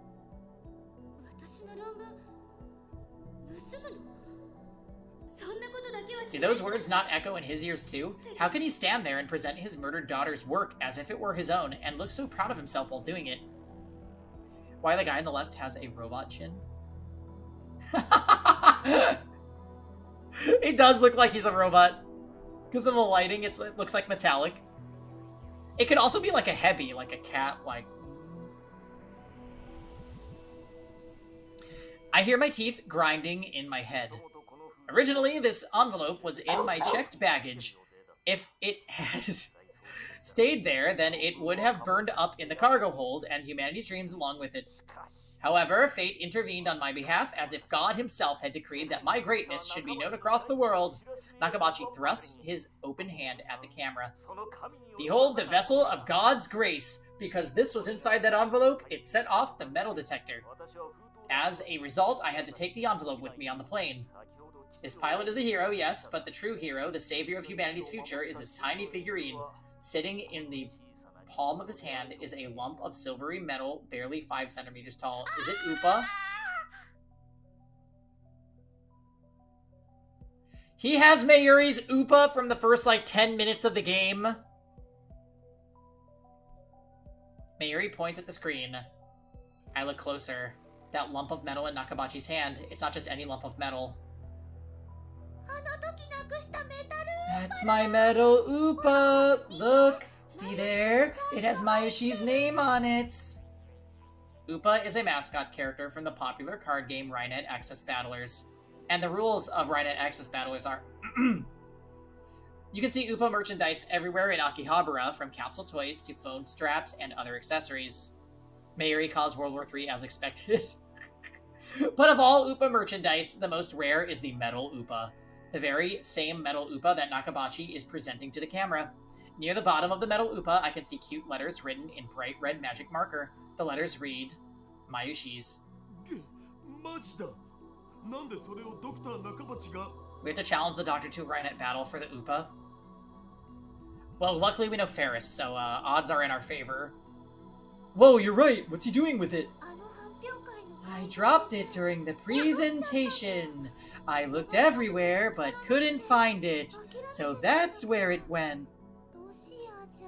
I can't get it back if it's all the way in Russia.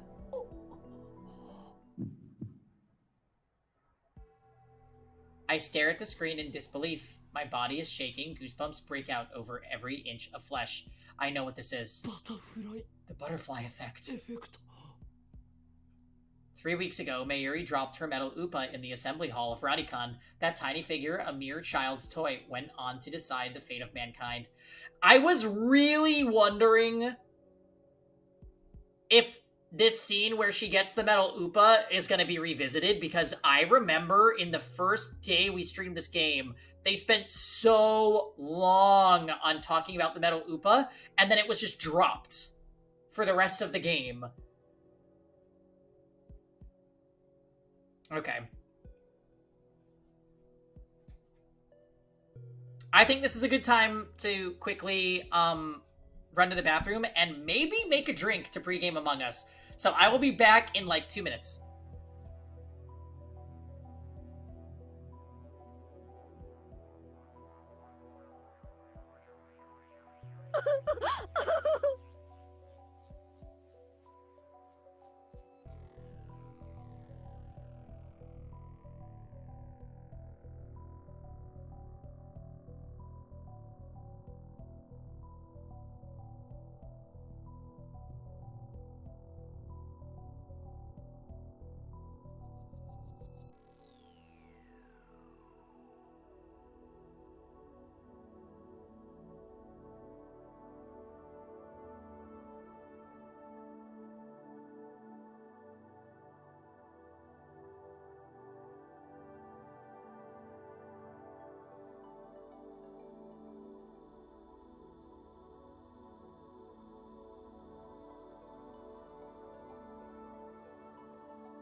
Okay, I'm back. We made a drink, went to the bathroom, gave the kitty some stuff, and we are further along in our dinner planning. What if Upa was always there in the shadows in every scene where someone died, and it wasn't Convergence, it was Upa?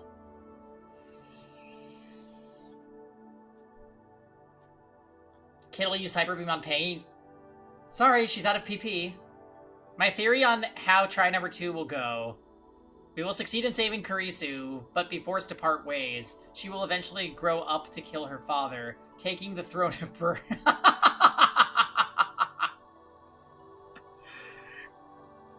Yeah, that sounds familiar from somewhere, Kuroi. It's the biggest, most awful, most terrible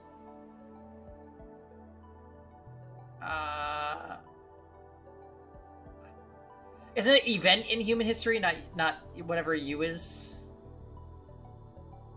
Most tragic Upa Pengi. Yes, okay, right. We're reading it.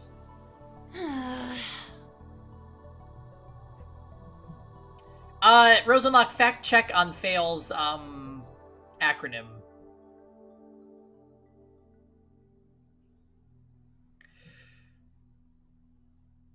Simple mental arithmetic. Most tragic Upa. Oh, I'm slow. Never mind. 3 weeks ago, Mayuri dropped her metal Upa in the assembly hall of Radicon. The tiny figure, a mere child's toy, went on to decide the fate of mankind.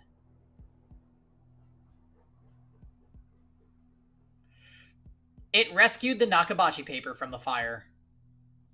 And in doing so, it laid the foundation of World War III. Suzuha, did you know about this? Suzuha answers with a look of apology. Who sent that email from 2025? Whoever it was clearly meant for us to see the news about Dr. Nakabachi. Sorry. Sorry, about what? What is she apologizing for? In what realm does it possibly... Why would we ever have to go and fail once? That's what I don't get. What is she apologizing for? Sorry for not telling you everything. But we needed you to fail once. You had to experience Makise Kurisu's death firsthand. What? You tricked me? Not exactly. It was part of the plan. At least that's what I was told. Told by whom? I'm sorry for making you go through that, Uncle. Tell me what's going on. See for yourself. Suzuha points to the phone in my hand. Then you'll understand. What are you talking about? Probably the other text? The message should already be in your phone. The message you sent from 2025. What? A video mail. You received one, didn't you? Ah! She's right. When was that again? July 28th, right after I met Kurisu for the first time. Just as I was about to contact Mayuri, I received a mysterious video mail from an address I had never seen before. Is that what she's talking about? But there was nothing on it, just noise. Try again. Suzuha grins. If you try now, after failing once to save Makise Kurisu's life, you should be able to see it.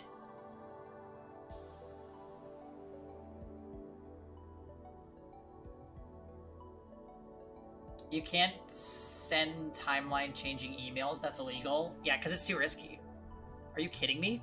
Is this even possible?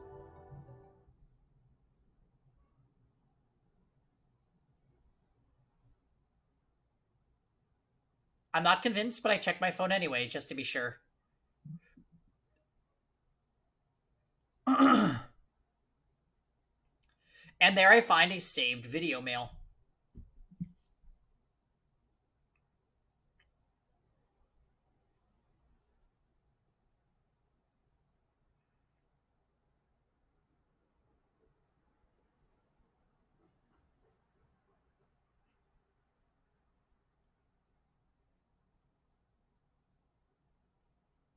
Don't worry, Rosen, at least 3 more weeks of Steins Gate. No, we're fine. Sorry, I was sending a message to Kevin. There I find a saved video mail. When I check the sender's address, I realize that it's from the same address as the D-mail just now. So they're from the same person, and this person is me in 15 years. 15 years, 2025, the year I die, according to Suzuha. I send this message on the eve of my death, a message to myself in 2010. Suzuha said that there was a plan to reach Steins Gate. Could that plan be in this video? Mayuri and Daru peek over my shoulder. I take a deep breath and press play with a trembling finger. Nothing appears on the screen but noise. Nothing has changed after all. There's no hidden message or anything.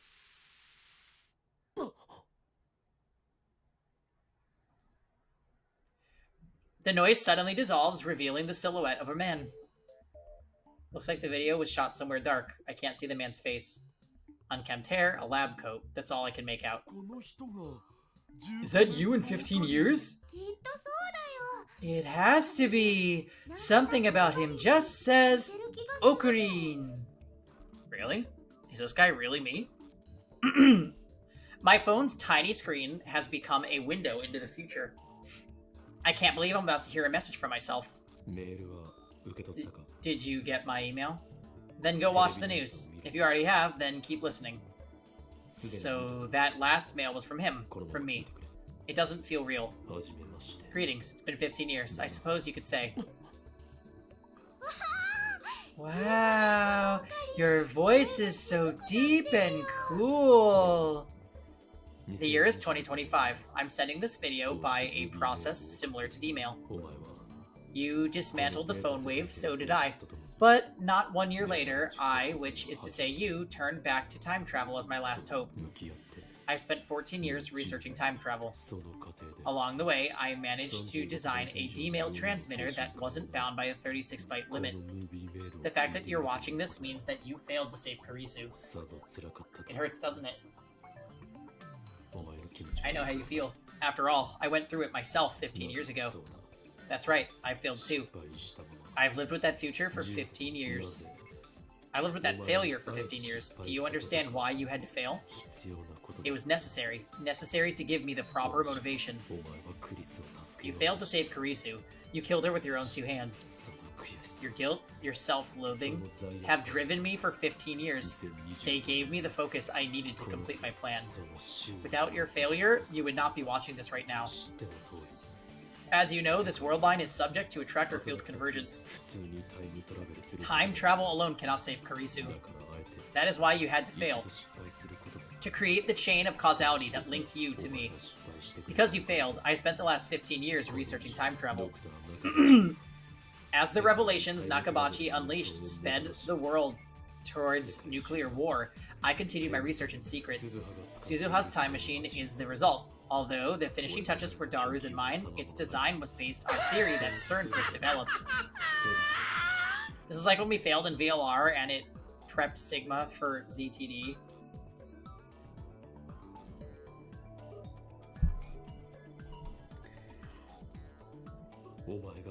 And that Karisu improved on the world line you undid. Its model number is C204. C is for Christina. I believe you understand what that signifies. Now that the causal link has been established, how is he referencing a timeline that they undid? Allow me to explain the final stage of the plan. The purpose of this plan is to change divergence and reach the unknown world line called Steins Gate. By the way, I'm the one who named it Steins Gate. You of all people know why I chose that name. Because it sounds cool. Isn't that right?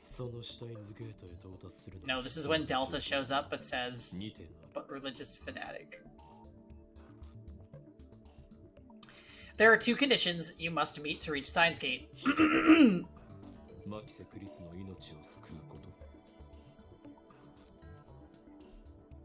Right. First, you must save Makise Kurisu. Second, you must destroy the Nakabachi paper. I know what you're thinking. Convergence won't let you change the past. No matter what you do, Kurisu will die. But rest assured, there is a way. You can save Kurisu. Listen carefully. On July 28th, the first, you went to Nakabachi's presentation blissfully unaware of what was about to happen. You must not change what you saw first. Those events have been established. They are the result upon which the world line converges. However, there is room for deception. You understand, I know. Calm down, I'll explain. You're going to deceive yourself. The first you saw Kurisu The first you saw Kurisu lying in a pool of blood, if you were to change that fact, it would render everything that you have done since, as well as everything that I have done, a paradox. After finding Kurisu's body, you sent a D-mail, which was intercepted by Echelon, which tipped off CERN. Recall your experiences on the Alpha World line. You saw more than just Mayuri's death. You saw Kurisu alive and well. You made her a lab member despite her protests, and together you built the Time Leap machine. It was only 3 weeks, but she was there beside you. Those memories are yours. Those memories are mine. They are the proof that we did not live only on this world line, but where Kurisu died on July 28th. You traveled to the Alpha World line. You met Kurisu and fell in love. You sacrificed the dreams of those closest to you. But still, you fought to give Mayuri a future. For 3 weeks, you fought, and now those memories are part of you. If you had not seen Kurisu's body in the hallway of Radicon, you would not have sent that first email. CERN would not have found you. When you encountered Kurisu later, you would not have been shocked to see her alive. You would not have spoken the words that led her to your doorstep. Without those memories, you would not now be willing to travel through time to save her. I would not have spent my entire life searching for a path to Steins Gate. I would not have recorded this message. Daru and I would not have completed the time machine. Suzuha would not be standing beside you now. You must not reject the 3 weeks you spent drifting the world lines. You must not undo the past. Wasn't it longer than 3 weeks because he kept looping the same 2 days like hundreds of times? Anyway, those 3 weeks made you who you are, a man who would do anything to save the woman he loves. Your desperation made me who I am. A man who has given everything to make the dream come true. This moment would not be impossible if not for the memories that you and I share. The man you were trying to create, a man with none of those memories to drive him, would never stand where you stand now. It all meant something. My preparations are complete. The rest is up to you. The final phase of Operation Scold will now commence. Your mission changed the outcome without changing established events. You saw Makise Kurisu lying in a pool of blood. That has been established. But at that same time, only that has been established. Deceive yourself. This seems really stupid. Deceive the world. That is the choice which will lead you to Steins Gate. Good luck, mad scientist. L. Psi. Kongru. Yeah, I think he meant Operation Skeld, and we're gonna see him in Shields. With that, the video ends.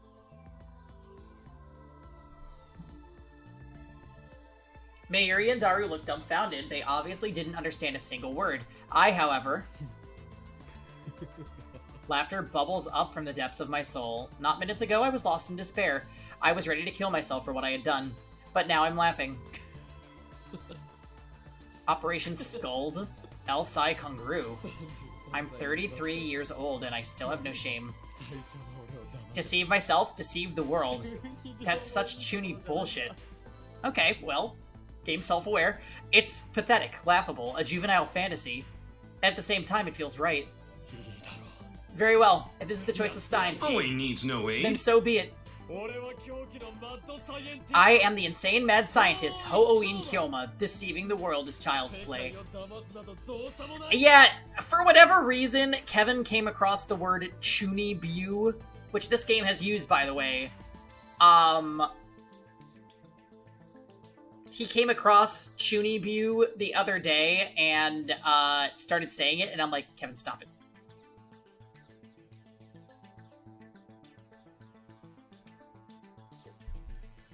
Owen's a Chuny, he is. He's my Chuny. It looks like I have to change the world after all. Whoa, I thought Ocarine was finally turning serious, but now he's back to his usual antics. But you know, Mayushi likes Ocarine better this way.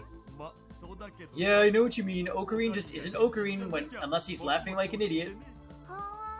Oh, Kyoma saved Mayushi, you know? So this time he'll definitely save Makise Kurisu. But deceive the world? What's that supposed to mean? Hi, kiddo.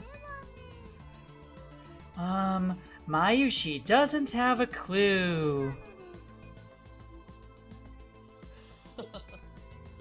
Isn't it obvious?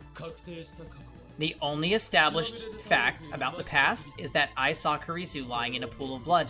That's the extent of my observation.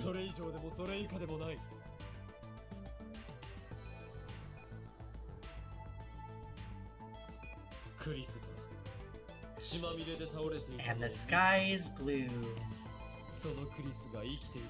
Kurisu was lying in a pool of blood. As for whether she was alive or dead, that's still open to interpretation. Isn't that right, future me? Is it? I thought you checked her body. No, maybe not.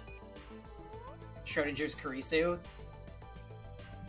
Mary tilts her head. She doesn't get it. For example, just think of it like this.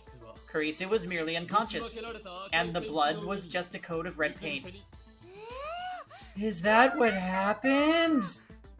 Mary's eyes open wide in wonder. I give up. She's not going to understand. Wait a second. The news reporters all said she was... What's true now doesn't matter. Only what Uncle Ocarine saw on July 28th matters. Why? Why? Really?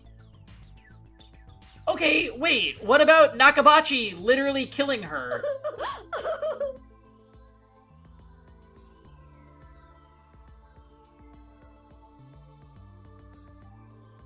Really, and that's because I'm not the Okabe Rintaro who lived on Beta Worldline after Kurisu died. I traveled to the Alpha Worldline and back. I am not bound by whatever effects Kurisu's death may have had during that time. Convergence altered the rules of time travel. That must be it. I don't follow, but the game had to come up with something to save her, I guess. So this is what they came up with. What I'm going to do is recreate what I saw, and only what I saw. But this time, I'll do it so Kurisu doesn't have to die. Don't forget, you also need to destroy the Nakabachi paper. Can you handle it? Who do you think you're talking to, part-time warrior? Part-time warrior? Have you forgotten? I am the insane mad scientist, Hoin Kyoma. I disregard the blank stares of my comrades and brush back my hair with a flourish. My plan is flawless. Operation Scold will succeed. It only adds up if different people wrote different chapters. And we're given free reign over whatever they want to happen. Yeah, I definitely. But I need to prepare. Give me 30 minutes. Suzuha tightens her expression and nods firmly. I squat against the roof's chain fence with my eyes closed. To refresh my memory, I pull out the drawers of my mental archive and sort through each file one by one. My actions that day, Mayuri's actions, my conversation with Kurisu, Nakabachi's presentation. With those memories to guide me, I begin to draw up a plan for how to complete my mission. The game revealing that every chapter was written by a different writer and none of them were allowed to contact the rest would be a cool twist. I wonder if this is going to end with her hating him, because he's going to destroy what she believes is the only way to win her father's favor. So I could see her hating Okabe, but maybe he appeals to her curiosity and tells her about the plan, and she believes him because it's Kurisu.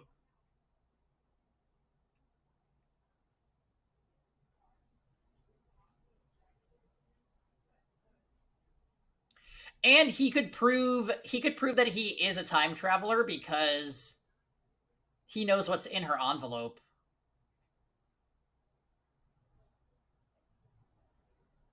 He only has to destroy Upa.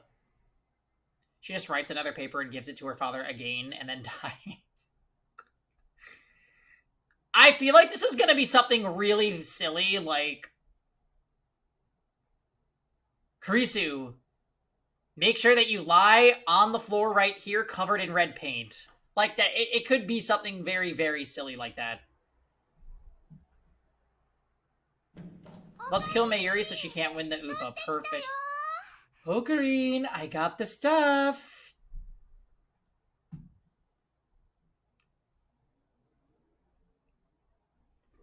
I open my eyes once I hear Mayuri's voice. Then it's time.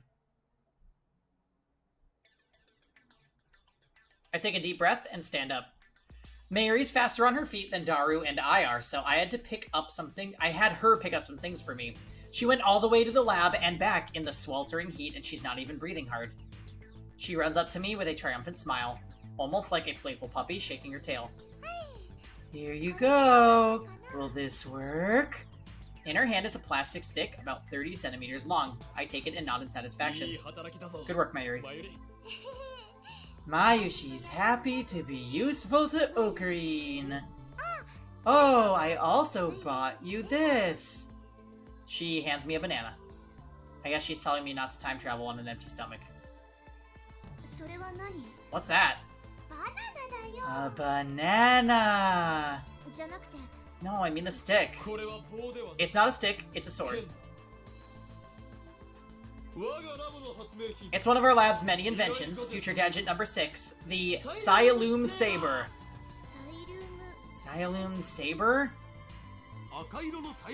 It's a red Sialoom glow stick, an essential item for idol and voice actress concerts. But it's not just a glow stick, it's saber-shaped, just as its name implies, so you can reenact scenes from Spark Wars. Not Spark Wars. Wow. Furthermore, it can also form fake blood clots, detach the cap at the tip, and thick blood starts flowing out.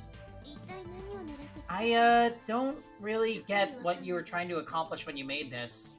We wanted to make a sword fight more realistic. What he means to say is that everything is inevitable. I think I see the plan. You're gonna use that Sialoom stuff as stand-in for Makise Kurisu's blood, aren't you? Precisely. I stuffed my cheeks with banana, enraptured by my own genius. What are you doing? I truly am a mad scientist. Mwahaha! I put the Sialoom Saber into my pocket. It's about 30 centimeters long, so it sticks out a little, but I don't mind. I had Daru buy me a stun gun earlier. I pocket that too. A stun gun? With this, my preparations are complete. I give Suzuha a glance. Let's go, Uncle Ocarine. One more time. One more trip to July 28th. The question is, are we stunning Kurisu or are we stunning Nakabachi? There and back. That's all the fuel we have left. This is our last chance. You ready? Leave it to me. I will change the world. I follow Suzuha into the time machine. While waiting for Mayuri to return, I asked Suzuha if there was a chance that I might run into myself from last time, in other words, the me who killed Kurisu. She replied that wasn't possible. The world line where I killed Kurisu is minutely different from the one to which the time machine will take us. What? The time travel has a very small effect on divergence, much too small to cause any noticeable changes, but enough to ensure that there can never be two versions of the same time traveler. However, it is important to remember that world lines are not parallel worlds. Ultimately, attractor field convergence merges them into a single world line. My actions are not meaningless. If I succeed in deceiving both myself and the world, the entire universe will converge upon a different future. Ocarine! Mary leans through the hatch and gently strokes my cheek. I'm back, okay? Of course. I return the smile and give her a thumbs up. I close the hatch as Daru and Mayuri see me off with words of encouragement. Suzuha's already operating the time machine. The fate of the future hangs on this mission. Suzuha speaks as she presses some buttons. We're counting on you, Uncle.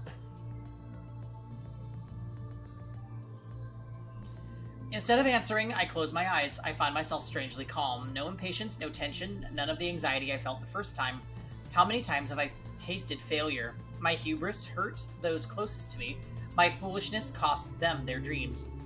And even though those mistakes have been undone, the memories still remain as a brand on my heart. You must not reject the 3 weeks you spent drifting between world lines. You must undo the past. It all meant something.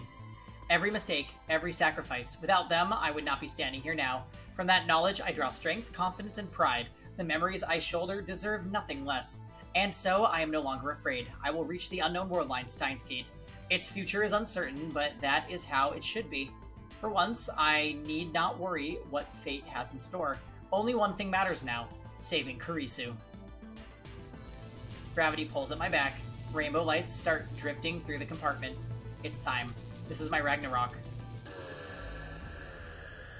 Okay, I'm feeling like we're getting close to it being over. We might be able to push this out tonight. I exit the time machine onto the familiar rooftop. As before, it's empty. I can see the top of the train station a short distance away. This is the 3rd time I've been here now. By the way, it really does feel like they're making up rules as they go, because the whole, like, oh, what if I see the me that killed Kurisu, who should have existed in both world lines, by the way? Because you find the body of the girl that you killed. Anyway, that part doesn't make any sense to me at all, but we're just gonna roll with it. This is the 3rd time I've been here now.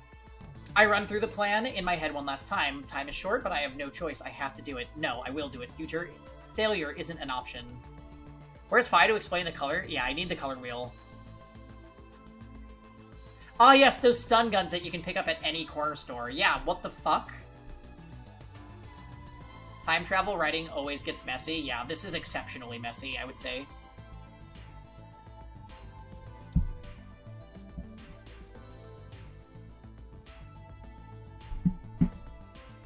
Only when the writers are...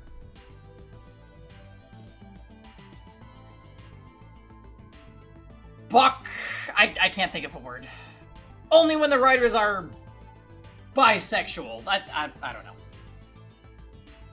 I've learned to be willing to suspend my disbelief. Yeah, I think that's what you have to do in certain situations. Story time. Do you want to know how much time is left in that LP I looked up for scheduling? I don't want to give it away.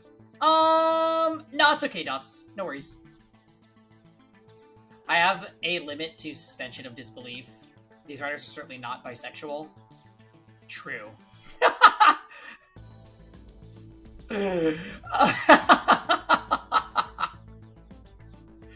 Hey, Sentia. Yeah, they're way too hetero. So hetero that we dated a 16-year-old in one of the endings. My fucking god. And we're not even going to talk about the Lukaku ending. No, I will do it. Failure isn't an option. Twice. I wait for Suzuha to break the lock, and then I run inside just like last time.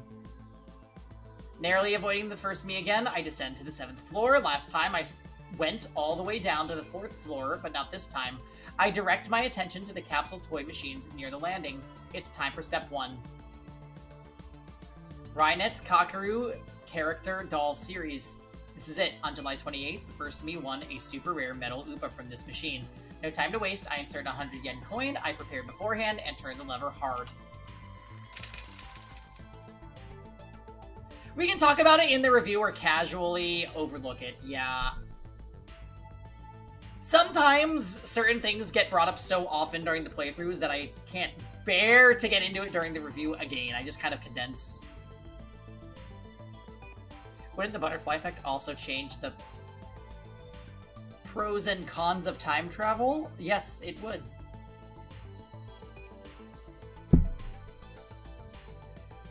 A capsule falls into the slot. Just as I grab it.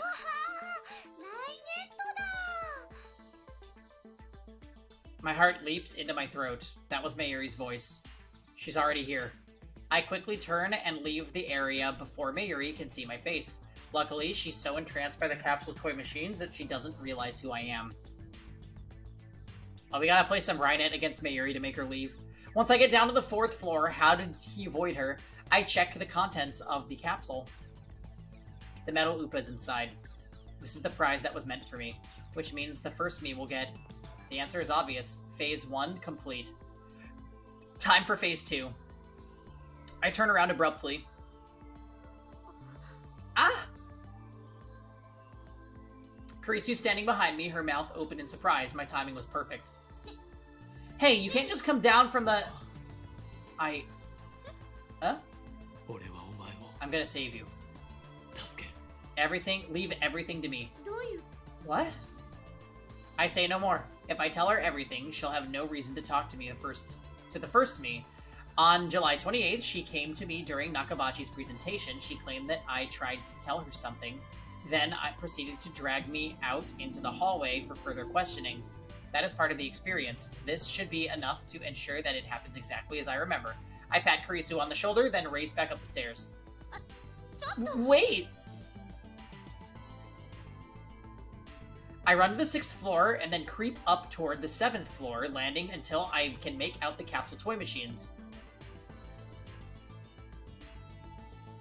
As expected, there's the first me about to turn the lever in Mayuri's stead.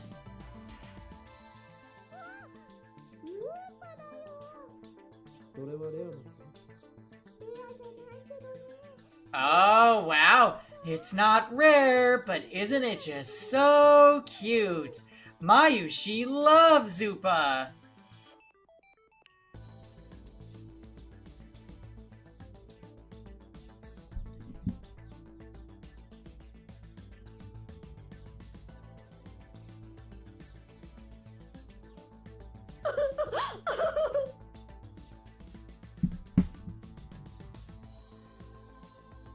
We gotta play, wait. Did we have to go through all the endings to hit the true ending flags?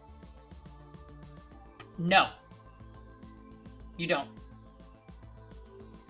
But, nope, you don't. I don't think you do. The game locks you out? Oh.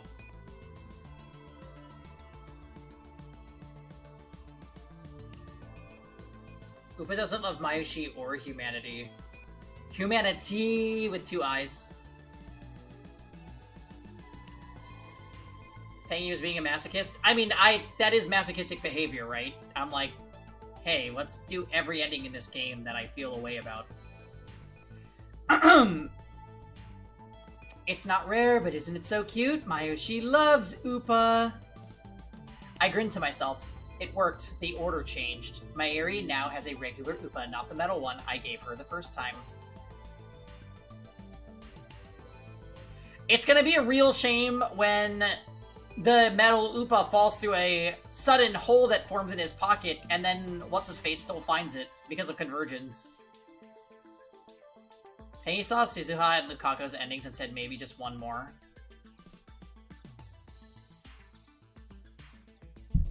I feel the rare 11 out of 10 coming. There was also the Nay doesn't make sense but tortures you ending, and the Rhinet ending. Yes.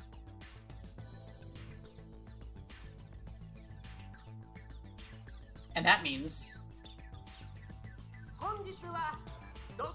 Thank you all for coming to Dr. Nakabachi's Time Machine Press Conference.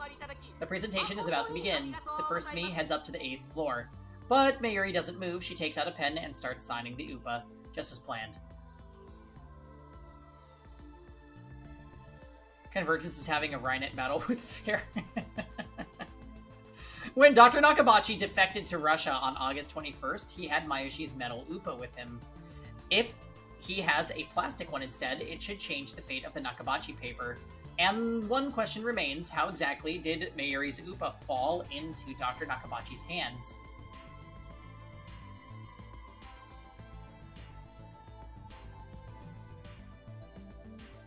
I watch as Mayuri finishes signing her name. She nods in satisfaction, then runs after the first me. Just before she gets to the stairs, she puts the UPA into her coat pocket, but it doesn't go in all the way. As she runs up the stairs, I see it fall out and roll away. Mayuri is completely oblivious. A moment later, she disappears from sight. I looked at the UPA lying on the floor. Does Nakabachi pick it up? How? He's in the middle of presentation upstairs. He doesn't have any opportunity.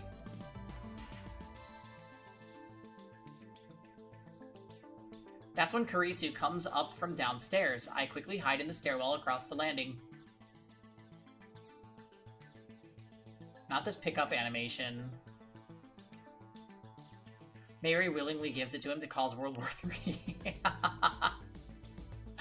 She remembers that we don't love her in this timeline. Okay, first of all, hi pause. Happy Saturday. But what makes this really weird is, like, he admits to viewing her as a sister in the Kurisu ending, but in the Mayuri ending, he agrees to be in a romantic relationship with her. What in the Japan? Kurisu reaches the 7th floor without noticing me. She finds the fallen Upa and picks it up. So it was Kurisu who found the Upa. The butterfly effect. In 3 weeks, this completely innocuous event changes the outcome of an accidental fire on one of what must be thousands of planes flying that day. By extension, it changes the fate of the entire human race.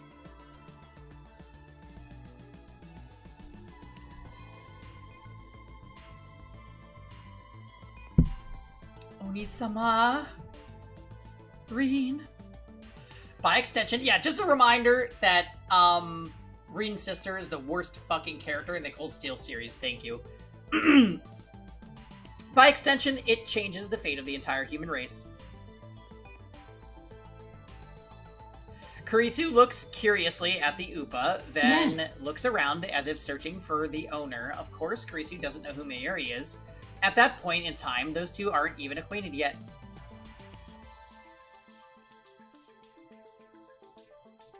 After realizing there's no one around, Kurisu puts the Upa into her envelope and goes up to the 8th floor. Now that I've seen what I need to see, I go upstairs too and head to the employee hallway.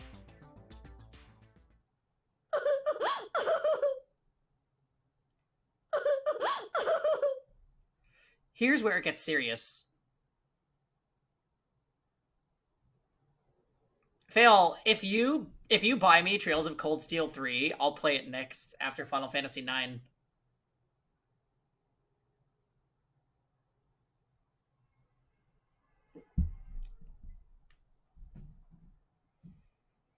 I'll be mysteriously absent during that. Yeah, well. You would watch Sky and Zero playthroughs though, right? Storytime?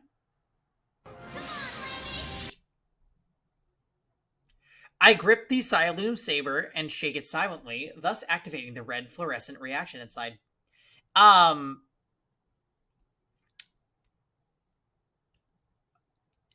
It's all in the same universe though, right?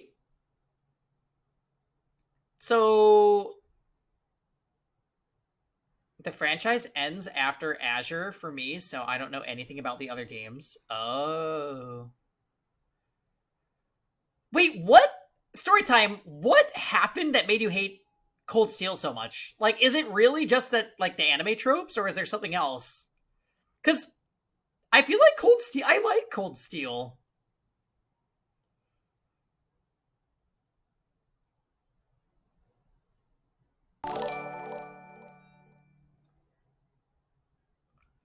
Not Convergence. Fail did that without hesitation. Well, thank you for the $100 donation, Convergence Chan. I was planning on going to the store tomorrow, so I'll pick it up.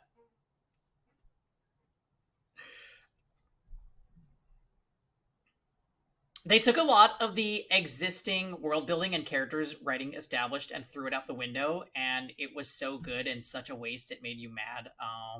That is a shame. Hajimari is actually good, though, Storytime. You just have to survive 4 Cold Steel games. So that's where she went, too. We are playing Steins Gate. Oh. Wait. What do you want exclamation point Sharon to be?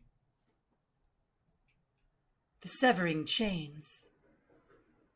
Wait a minute. I just connected some information that I probably shouldn't have. Sharon's actually a master Rynet battler.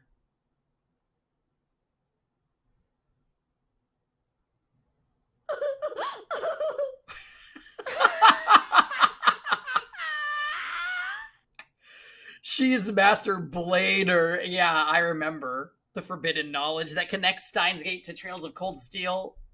Is Sharon in other games, or is she only in Cold Steel? The Cold Steel 3 card game, is it bad? I remember Blade being weirdly good, actually.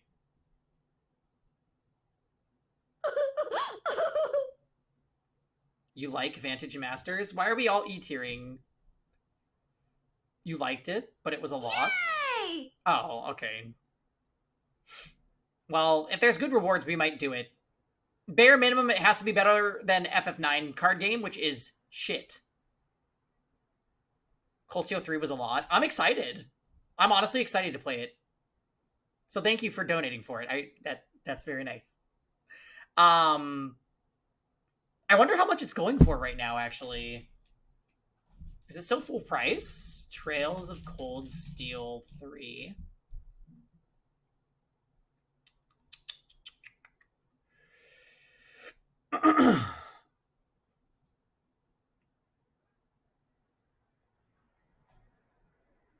Oh wow. Yeah, it is still $60.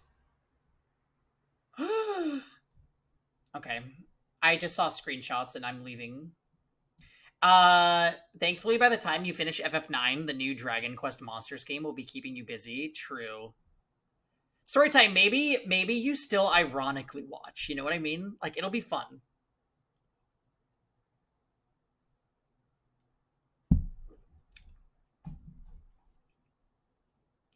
Also, what you meant to say, Storytime, is Great Ace Attorney will be keeping you busy. And I'll play Great Ace Attorney 2 for you.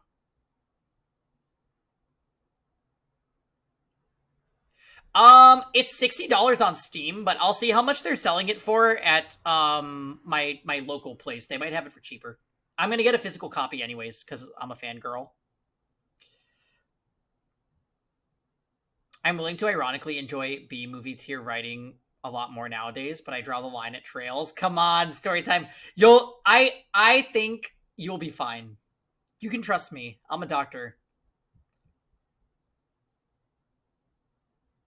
Cold Steel 3 is pretty good, but it's extremely formulaic. I feel like that's how I would describe 2. 2 was like the epitome of formulaic. And not really in a good way.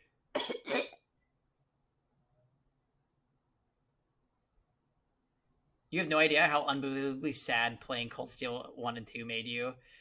Yeah.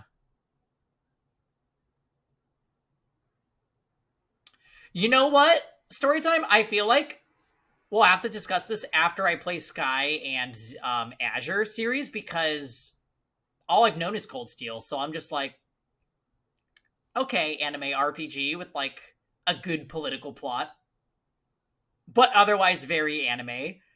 Very anime. And when we played Trails of Cold Steel 2, I was like, oh my god, save me.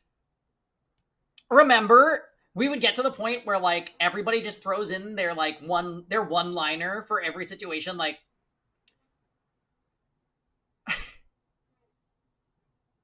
I really like Cold Steel 1 and 3 is more like it than 2. Okay. Yeah, I like Cold Steel 1 more than Cold Steel 2, like 1000%. Cold Steel 2 for me, I was like, this is...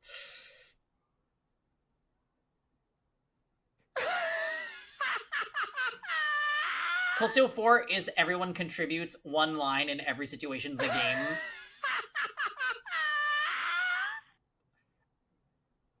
I loathe 4. I've heard 4 is a disaster. Sky has its share of tropes, but they were more common in anime-esque RPGs in the early 2000s, and the writing was much less formulaic and tropey. I feel like the writing in Cold Steel 1 was decent, to be honest.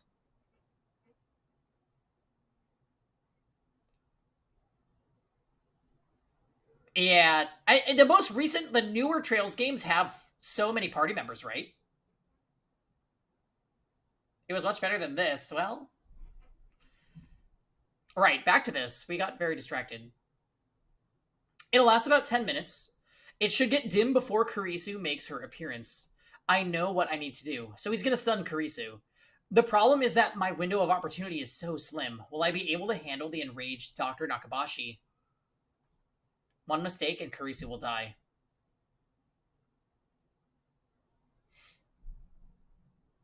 Not in the cool way like Suikoden. I kind of, maybe I'm viewing it under like a Suikoden lens, but the idea of a lot of playable characters, I mean, you guys know how that makes me feel. I like it. I like it a lot. I like having lots of characters to build. So I think I will like the more recent Trails games for real.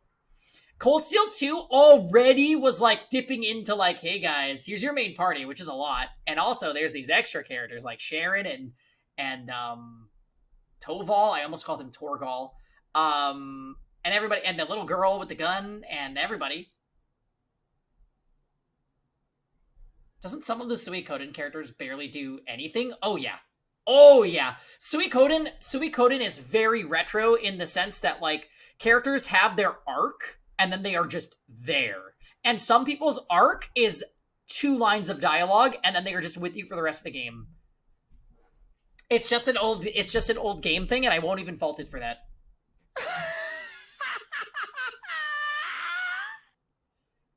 I'm fine having lots of characters too, but from a writing standpoint, there needs to be a focus. Yeah. And my problem with Cold Steel 2 was like the characters would all be involved in something together, and then it's like the game's like, well, wait, who'd you put in your party? Who's here? Now, what do they say in the situation? And when you get that watered down with the number of possibilities, the amount of things they say becomes irrelevant. Like, even if they speak, they're just saying something like, okay, it's Laura. I will defeat you with my blade. Like, something very just like, okay, this character has like one thing that they like to talk about, and they're gonna say that when they get their chance to speak. And it's like, ugh! Like, that was the whole problem with Cold Steel 2. Oh, I'll play Nightmare for sure. Star Ocean 2 does a decent job at adding the dialogue in for optional characters. Okay, yeah, that's good. How many optional characters are there in Star Ocean 2? Because Star Ocean 3 has, I think, 4, and you only get 2, which is crazy. Cold Steel 3 did it better by making characters rotate naturally for most of the game. Okay, that's good. So, like, Final Fantasy 9 also does that. Gaia, something, something, something, win. Exactly. I'd much rather have playable characters with 3 lines of dialogue in the whole game than everyone just saying their piece every time. Yeah. Yes. Because it gets annoying and predictable. Cold Steel 2 was good for me when we were reuniting, but after we got to the airship, it went downhill. Yes! Yes. That is what happened in Cold Steel 2. It started out with a good... the premise was awesome. And then it just went... like, nosedive.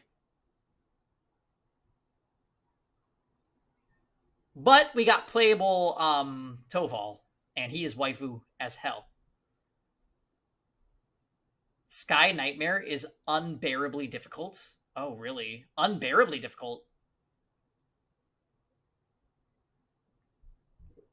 There's a lot of characters in... wait, SC2?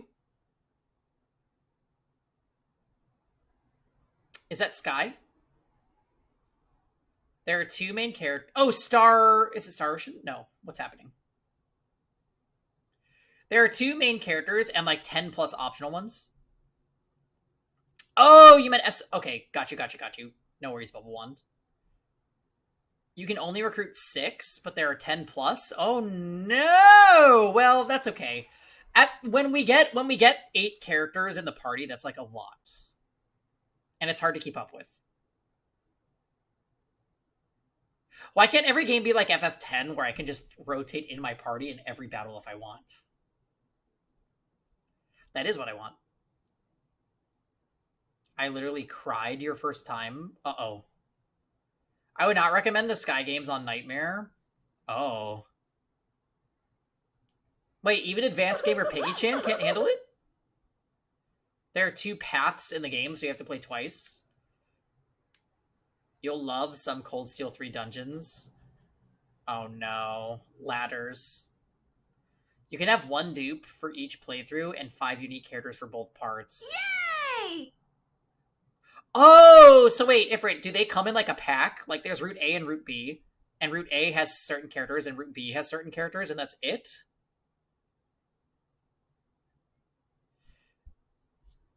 We can finally have Cold Steel 3 music. Yeah, I'm excited. It's been a few years for Cold Steel. Like, I'm ready. Only one unique character for the Roots. Wait, what? Then, oh god. So you have to play both to get all of them. This API is depreciated and discontinued. What? Oh god, I have to fix my follow age command. What happens if you click this? Oh lord, I'll have to do this tomorrow. Oh yeah, crystals have been dead for a long time. I can't believe you even remember that, Ifrit. I forgot that I called them crystals. Because I had channel points before Twitch made it a thing. Just saying. Getting some characters locks you out of getting others. You can certainly try to play Sky on Nightmare, though. I think hard mode is sufficiently difficult. I can finally refollow permanently. Wait. Oh, because the follow age is broken? I'm going to fix the command, though, Fail. Fail, you joined the stream in 2019, so you've been here for 4 years. Also, you've been subscribed for 55 months. That's even longer than 4 years. Hey, Thomas. Sorry, I'm getting very sidetracked. Like, we only have 7 minutes of Steins Gate left, and I'm definitely not finishing because I just tangented for, like, 15 minutes. Technically, you followed during P5, so maybe 2018. Say honest. I'm trying to find a slutty outfit for the club. Good luck. I'll be here playing video games and eating hamburgers.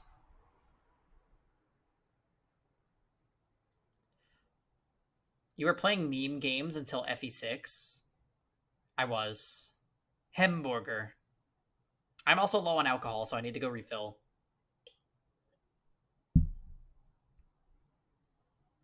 Sky is in the far future anyway, so I'll just remind you again when the time comes.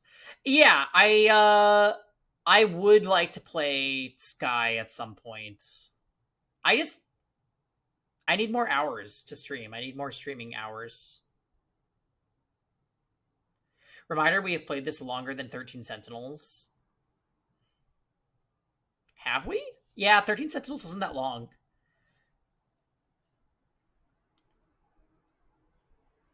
I think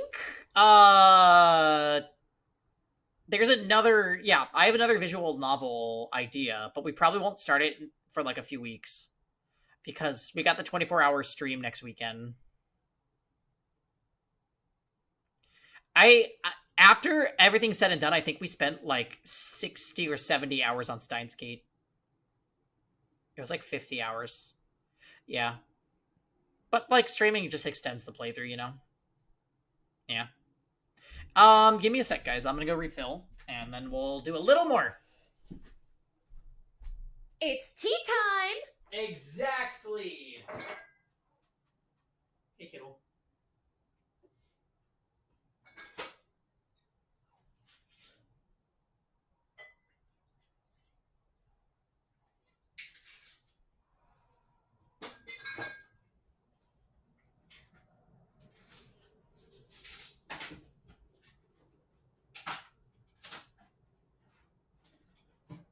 Kiddo?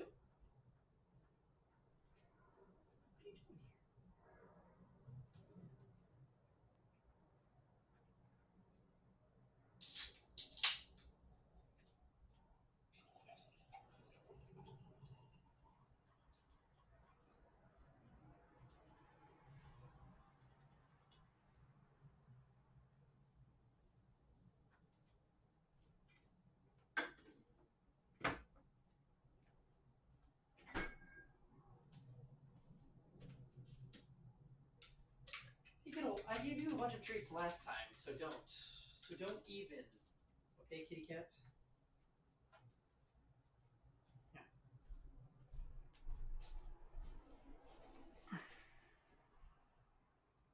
Yeah. You have 5 minutes, so don't be late. Okay, yeah. Only 12 more hours of Steins Gate. Rosen, you'll get your wish. Rosen, I'm trying to find a video my friend put together a couple years back of his playthrough of SC on Nightmare. You might get a kick. Uh-oh. I mean, Nightmare Cold Steel wasn't too bad. I just felt like the boss fights took a really long time.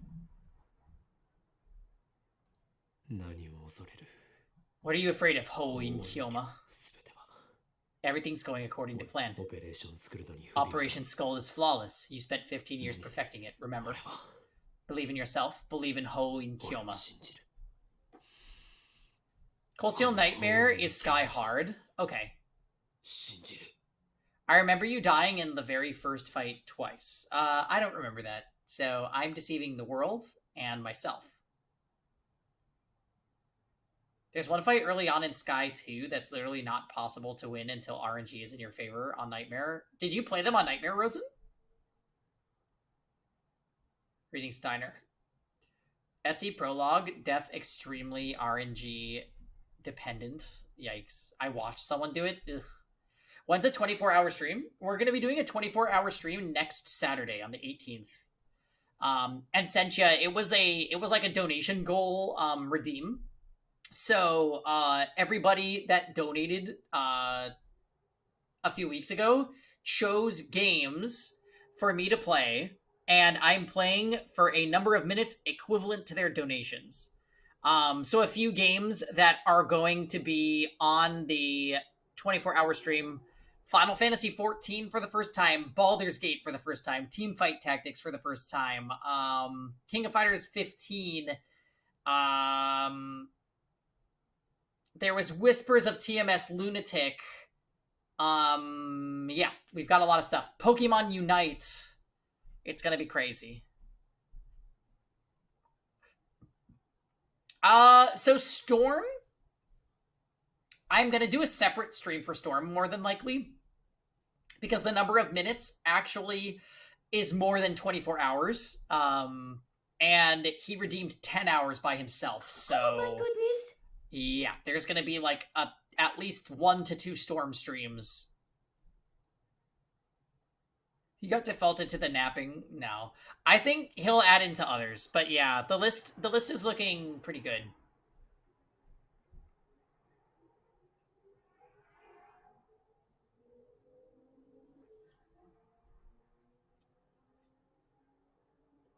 Hoin Kyoma will save Kurisu. I close my eyes and wait for the time to come, hidden behind the same pile of cardboard boxes as last time.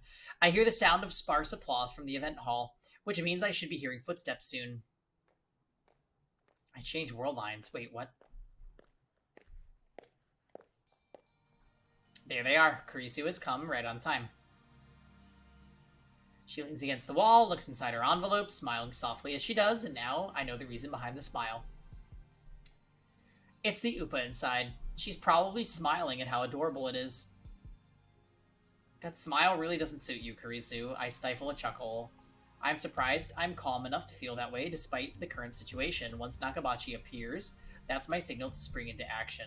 I'll bring out the Sialoom Saber as soon as that bastard tries to take out his knife. Then I'll scare him away and stun Kurisu. Why don't you just do it now? The stun gun I brought should handle both tasks flawlessly. That's the plan, at least.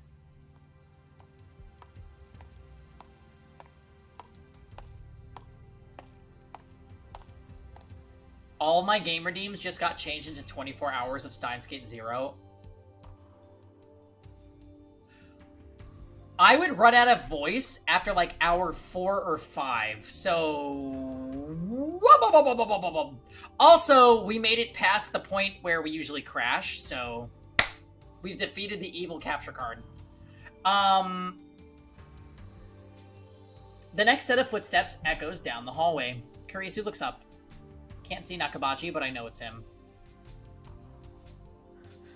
I wanted to talk. Are you listening, Papa? Even the words she speaks are the same. What is that? I heard you were giving a presentation on time travel. We've escaped the OBS crash timeline. I think we did, yeah. I'm in Worldline,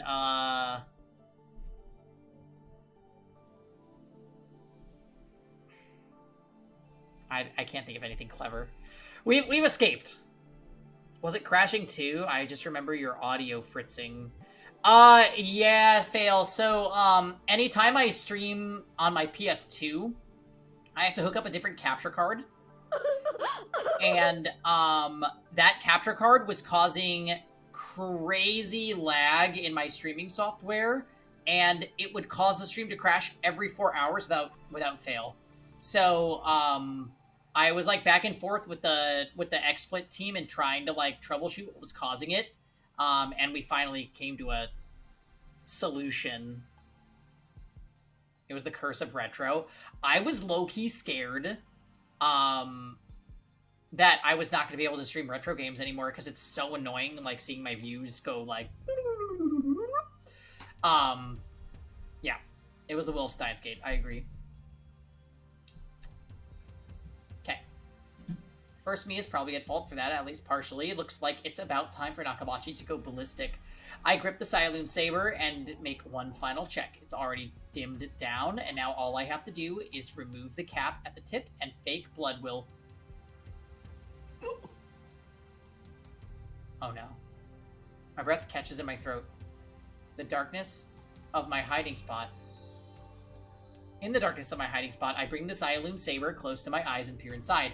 The fake blood has begun to coagulate. No, this shouldn't happen. I was certain the liquid would remain fluid for around 30 minutes after losing luminescence.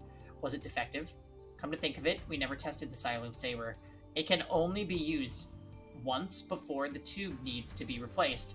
Given the lab's financial situation, we thought it would be a waste to use it, so we never did. How could I have failed to consider this possibility? If I had had half a brain, I would have brought a spare. This is bad. The plan is falling apart. I wasn't shunned.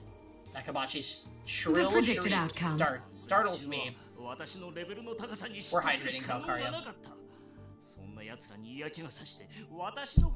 The incompetent bastards, yeah. Time won't stop me. How do I recover from the setback? I can't leave. Nakabachi's about to attack his daughter. If I make my appearance after that, it'll be the same as last time. I'll end up killing Kurisu again. No matter what, I can't let that happen. What do? Do I just go back in the time machine and try again? No. Remember what Suzuha said? There's not enough fuel for another trip. This is my last chance.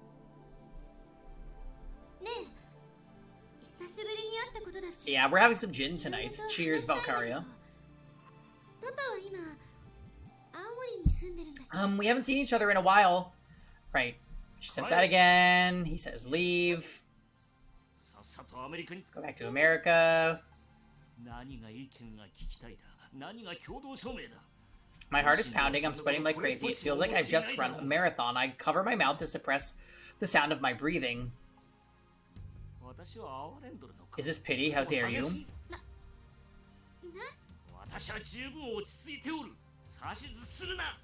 Nakabachi is about to snap. Events are proceeding just like last time, barreling inexorably towards disaster. Please, I find myself begging, make this stop. But another voice from within answers. Are you praying, Hoin Kyoma? Have you forgotten? Tell you why I called you here today. Yeah. I want to show you my research. Want to prove once and for all that I can't be outdone by you. Change the future, deceive the world. That brat in the lab coat ruined everything. I know you were laughing at me too. Tee-hee, haha. I wasn't. Want my opinion? Fine, I'll give it to you. I'm going to publish it myself. End of discussion. I won't court the mercy of a heartless god. I will save Kurisu myself. She won't die again. Not at my hands. Not at anyone's. You're stealing it?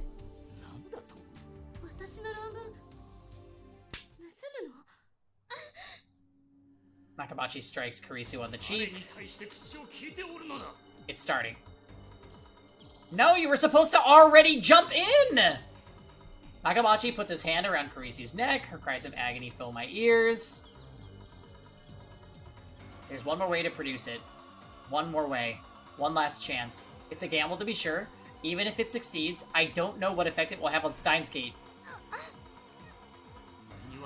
You can't possibly understand how I feel. Why did you have to be so talented? I detest you. I hate your very existence. Nobody's allowed to be better than me, understand? Nobody, especially not my own daughter. That's why I abandoned you. I couldn't bear the shame of being your father.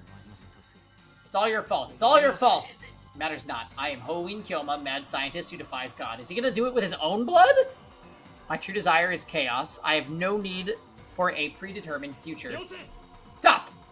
Calmly, I step out from my hiding spot. Nakamachi looks at me in disbelief. His eyes are wide and bloodshot. You! You're that brat who ruined my presentation! Nakamachi lets go of Kurisu. How dare you show your face before me? Why does everyone get in my way? I know you and Kurisu planned this, didn't you? You brats won't get away with this. Nakamachi pulls out the knife. Its blade reflects cold light. Once I see that glint, I laugh disdainfully. Try it if you dare. You. Who are you? My name is Hoin Kyoma. What? Ho for Phoenix, then In, and finally the terrible truth that must never be revealed. Hoin Kyoma. I am the bringer of chaos, the destroyer of order. I am the one who will end your ambition. Kurisu staggers to her feet with her hand to her neck. Run away! Never! I dismiss Kurisu's plea and instead turn to Nakabachi with my arms spread wide. What's wrong, Dr. Nakabashi? Aren't you going to kill me, or have you lost your nerve? Of course, a mere mortal can never slay a god such as I. Ha ha ha! You little... Nakabachi goes into a frenzy. He charges me with the knife point first. No! Papa, stop! Nakabachi has completely lost his mind. I can see it in his eyes. He won't stop. And if he won't stop, then I'll stop him with my own body. You can't kill me, you're nothing! The knife approaches. The point glitters menacingly in the dim light. Inches away. I don't move a muscle. This is my last chance. I'll do whatever it takes.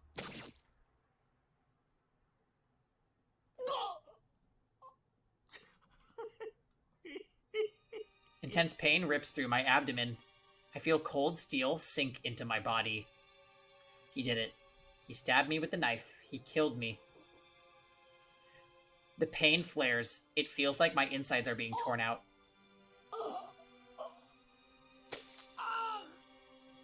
Nakabachi yanks out the knife. Blood gushes from the open wound. The iron taste of blood spreads through my mouth. Pain threatens to steal away my consciousness. My body's on fire. My vision blurs. I struggle desperately to stay on my feet. Now who's laughing? Haha, that's what you get for mocking me.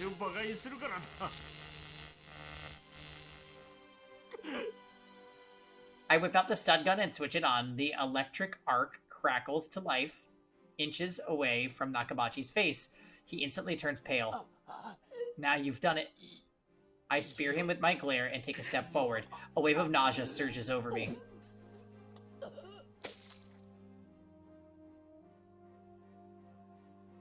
Blood spews from my throat, but I don't look away. I keep my eyes fixed on Nakabachi. You'll regret this, old man. I'm gonna kill you. And the girl, I'll kill you both. Don't move! Kurisu runs up to me. She holds me and supports my body. Lie down, I'll call an ambulance. What's she doing trying to help me? Didn't she hear me threaten to kill her? You're too soft-hearted for a tsundere. Back when I was trying to save Mayuri, you were always the one who saved me, so this time, I'm gonna save you. What?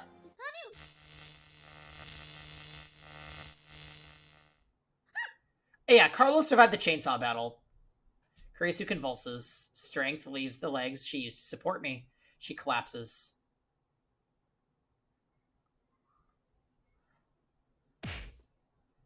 I'm sorry. I send her my silent apology. I'll be sure to have my way with your daughter before I kill her.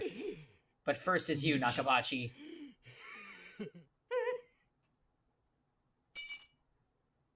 Nakabachi tosses his knife away with a painful cry. He takes a step back, 2 steps back. Firing the stun gun once more does the trick. Nakabachi turns and flees down the hallway toward the elevators. But first, he makes sure to pick up the envelope Kurisu dropped. How shrewd of him. I touch my wound. The lightest touch sends pain coursing through my body. I fall to my knees. I feel faint. The bleeding won't stop. The blood is starting to pool on the floor. I press my hands into the blood. Still not enough. I reach for my stomach, wet and glistening with blood. I take a breath and drive my fingers into the wound. Ah! The pain is like nothing I've ever experienced. Unable to bear it, I throw back my head.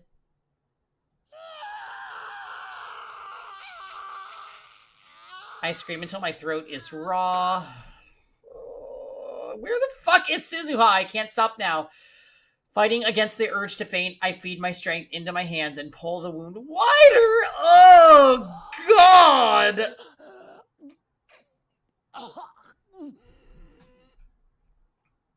My blood paints the floor crimson. Uncle Ocarine! Suzuha runs up to me. That wound, what happened? What were you thinking? Where the fuck were you? If you die, if we fail... Uncle? You forget who you're dealing with, Suzuha. Look at the floor. Notice anything? The floor? That should be enough blood, don't you think? She looks down and beholds my masterpiece. A pool of blood! To deceive myself, to deceive the world. The stage is set. Uncle, you'll die! There's no way I'm gonna die. Who do you think I am? I am the insane mad scientist Hoin Kyoma. Uncle, if convergence holds, which it already hasn't, throw that out! Convergence is already different. Then it's already determined that I don't die, not here. I die in 2025. That's a fixed event on the Beta World line. So is Kurisu dying right here, right now. I guess Kurisu's face was turned into the blood and now she's drowning in it. Like, come on, what? That was my bet. I intentionally provoked Nakabashi to rage. I took the knife meant for Kurisu and survived. The wound gave me what I needed to carry out the plan, though I have to admit I didn't think it would hurt this much. There's no telling what will happen when we reach Steins Gate. The future of the world line is still undecided. There's no reason it can't include my death. How ironic. I made a bet based on the guarantee that I wouldn't die, but winning that bet makes death a very real possibility. Imagine not accepting the perfect ending where Mayuri dies and Kurisu lives for this. Kurisu turned into a slave, though. And then she died. In the second convergence... The second convergence was the donation for Cold Steel 3. We're safe.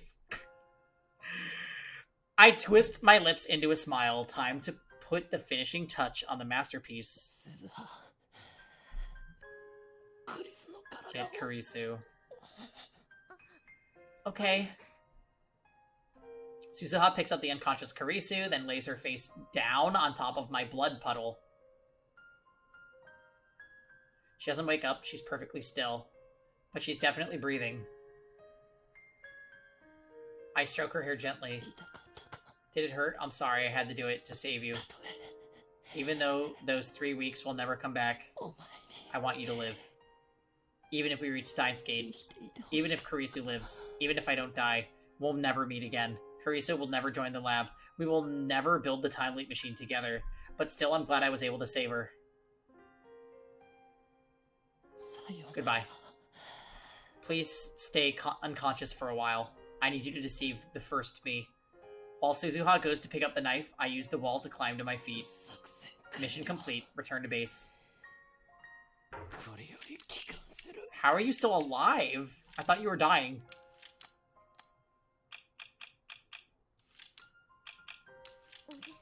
This is crazy, Uncle. You're insane. Insane? Nonsense. This is all according to plan. Don't talk. I'll take you back to August 21st. Try to endure the G's, okay? Damn, I should have brought a first aid kit. Fucking useless. I feel pressure crush my body with the wound. My wound throbs. I feel like I'm groaning, but I bite my lip and bear it.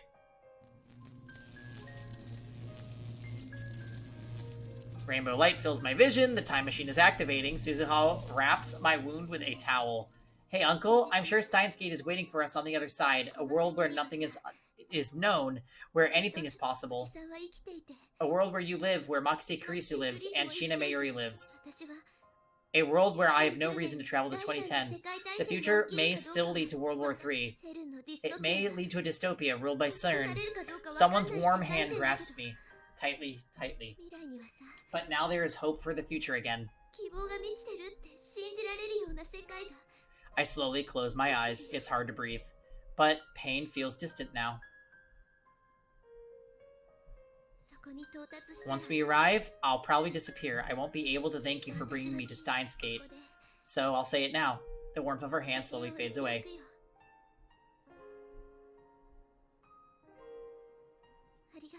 Thank you, Uncle. Don't die. Live. And in 7 years, let's meet again, okay? It's time to go home. Mayuri and Daru are waiting. And with them a future that has yet to be written. I want this to end! I think we're done.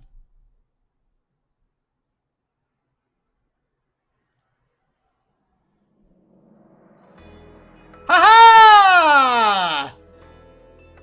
Alright, I did it. I did it, I did it, I did it. 15 minutes overtime. Sorry, you guys that are waiting for Among Us, but we finished Steins Gate. Fuck. Now for the 5-hour epilogue. Please, no. Is that a phone ringing? No, no, no, no, no, no, no, no, no, no. No. Hey, it's me, Suzuha. World War III still happened, and now all 7 billion people are dead. Anyways, enjoy your, like, week with Kurisu before she's killed. Boop! You did it even after we derailed you with severing chains? Is that why that happened? Because I definitely heavily tangented on Cold Steel. For some reason. I was here, yes. Wonderful. We need to resend all the D-mails and go back and do it all again. And make everyone's dreams come true. I'm just saying, Ferris's ending, everybody lived. Everybody lived. Somehow. It's time to determine if we riot. Oh! Okay. LPT visual novel review, 3 out of 10. I'm giving it the same score as ZTD.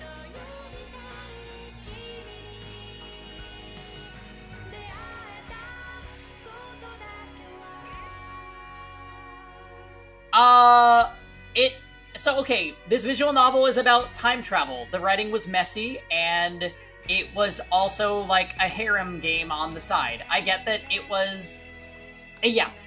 I think this game would be much better if you just watch the anime and don't play the game. The game had a horrible pace, lots of cringy, very questionable moments, with underage girls, who are sometimes a guy, and,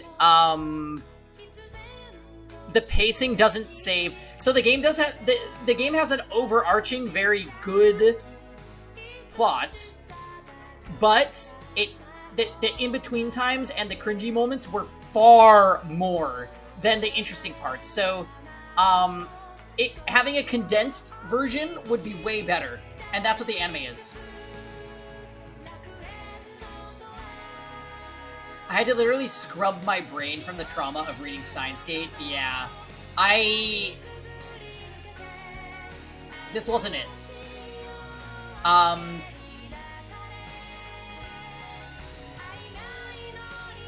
I'm happy to hear you say that, Sensha, because I hate when I have a more negative review on something when I know people are there for the game, and, like, I didn't know if you were, like, a super Steins Gate fan. But, yeah, I do not have any interest in continuing the series. This was probably my least favorite visual novel we've ever played on stream. It's done, we did it, and I'm happy for us completing it, but, good riddance.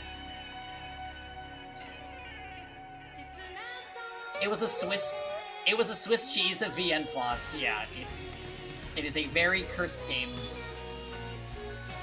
I was trying to read along with your Let's Play to give it a second chance, and I gave up because it brought everything back. Yeah, just don't. Just don't.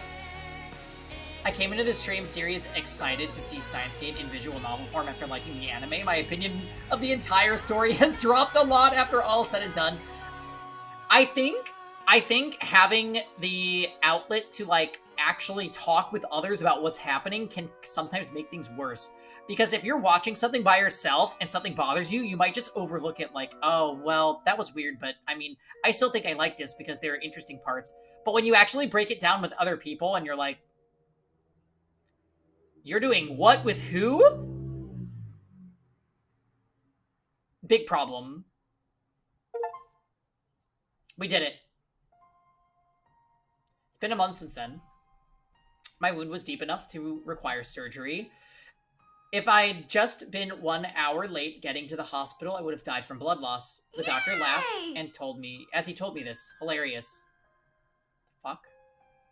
After being cooped up in the hospital for so long, it's exciting to be walking around Akiba again. I look around to see if Akiba's any different from what I remember, but nothing catches my eye. I just have the feeling that there are more moe shops than before. The mysteries of divergence. I chuckle to myself, then dig into my pocket. Something jingles. There are metal pins inside, 8 of them. The Future Gadget Laboratories member badges. They're designed based on the pin Suzuha brought from the future. Which world line Suzuha was that again? Anyway, back then, we searched all over Akiba for that pin, and while I was hospitalized, I thought it was perfect. It was the perfect opportunity to ask Daru to have them made, and of course, the one we commissioned to make them was the shady foreign street vendor.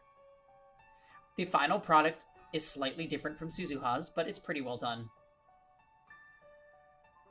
I pass through the archway of Yanabayashi Shrine and head to the courtyard. There, brandishing a sword with sublime dignity, stands a Miko. The Miko is so lovely that anyone would doubtless stop to stare. But that's not a Miko. That's not a real sword. That sword is a 980 yen imitation, and the beautiful Miko is a guy. Lukaku lifts his head at the sound of my footsteps. Okabe-san! As soon as our eyes meet, he runs up to me in a fluster. His eyes are already wet with tears. You were discharged today? Yeah. I'm sorry, I didn't know anything about it. Of course you didn't, I didn't tell you. But I'm glad you're okay, I'm so happy. Then he starts crying in earnest. Seeing his tears, I feel an urge to pat his head and tell him everything will be alright, but I resist the urge and sigh instead. I hear you were a natural at your cosplay debut. I hear you have a fan club. Okay, great. So he became a cosplayer. It's really interesting and cool. Oh.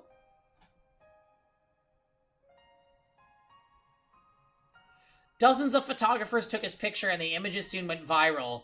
Try to look up the pictures of Lukaku now and you'll get a ton of hits. He's being swarmed by fans, but he's what they call a trap.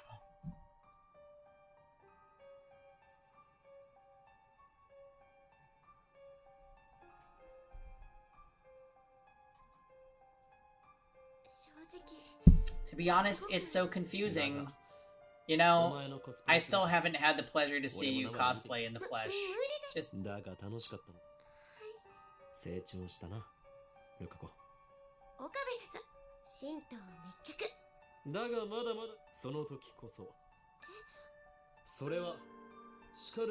I reach into my pocket and take out a pin. Lab member number 6. Lukaku accepts the pin. When did I become a lab mem? It happened in another world line. Okay, bye.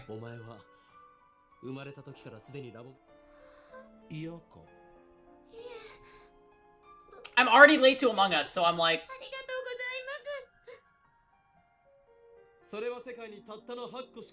This is a precious artifact. Only 8 of them exist in the entire world! Really? No. So don't lose it. He's gonna do this with each character. Welcome back, Meowster! Pasu May Queen, and Ferris is there. Kyoma!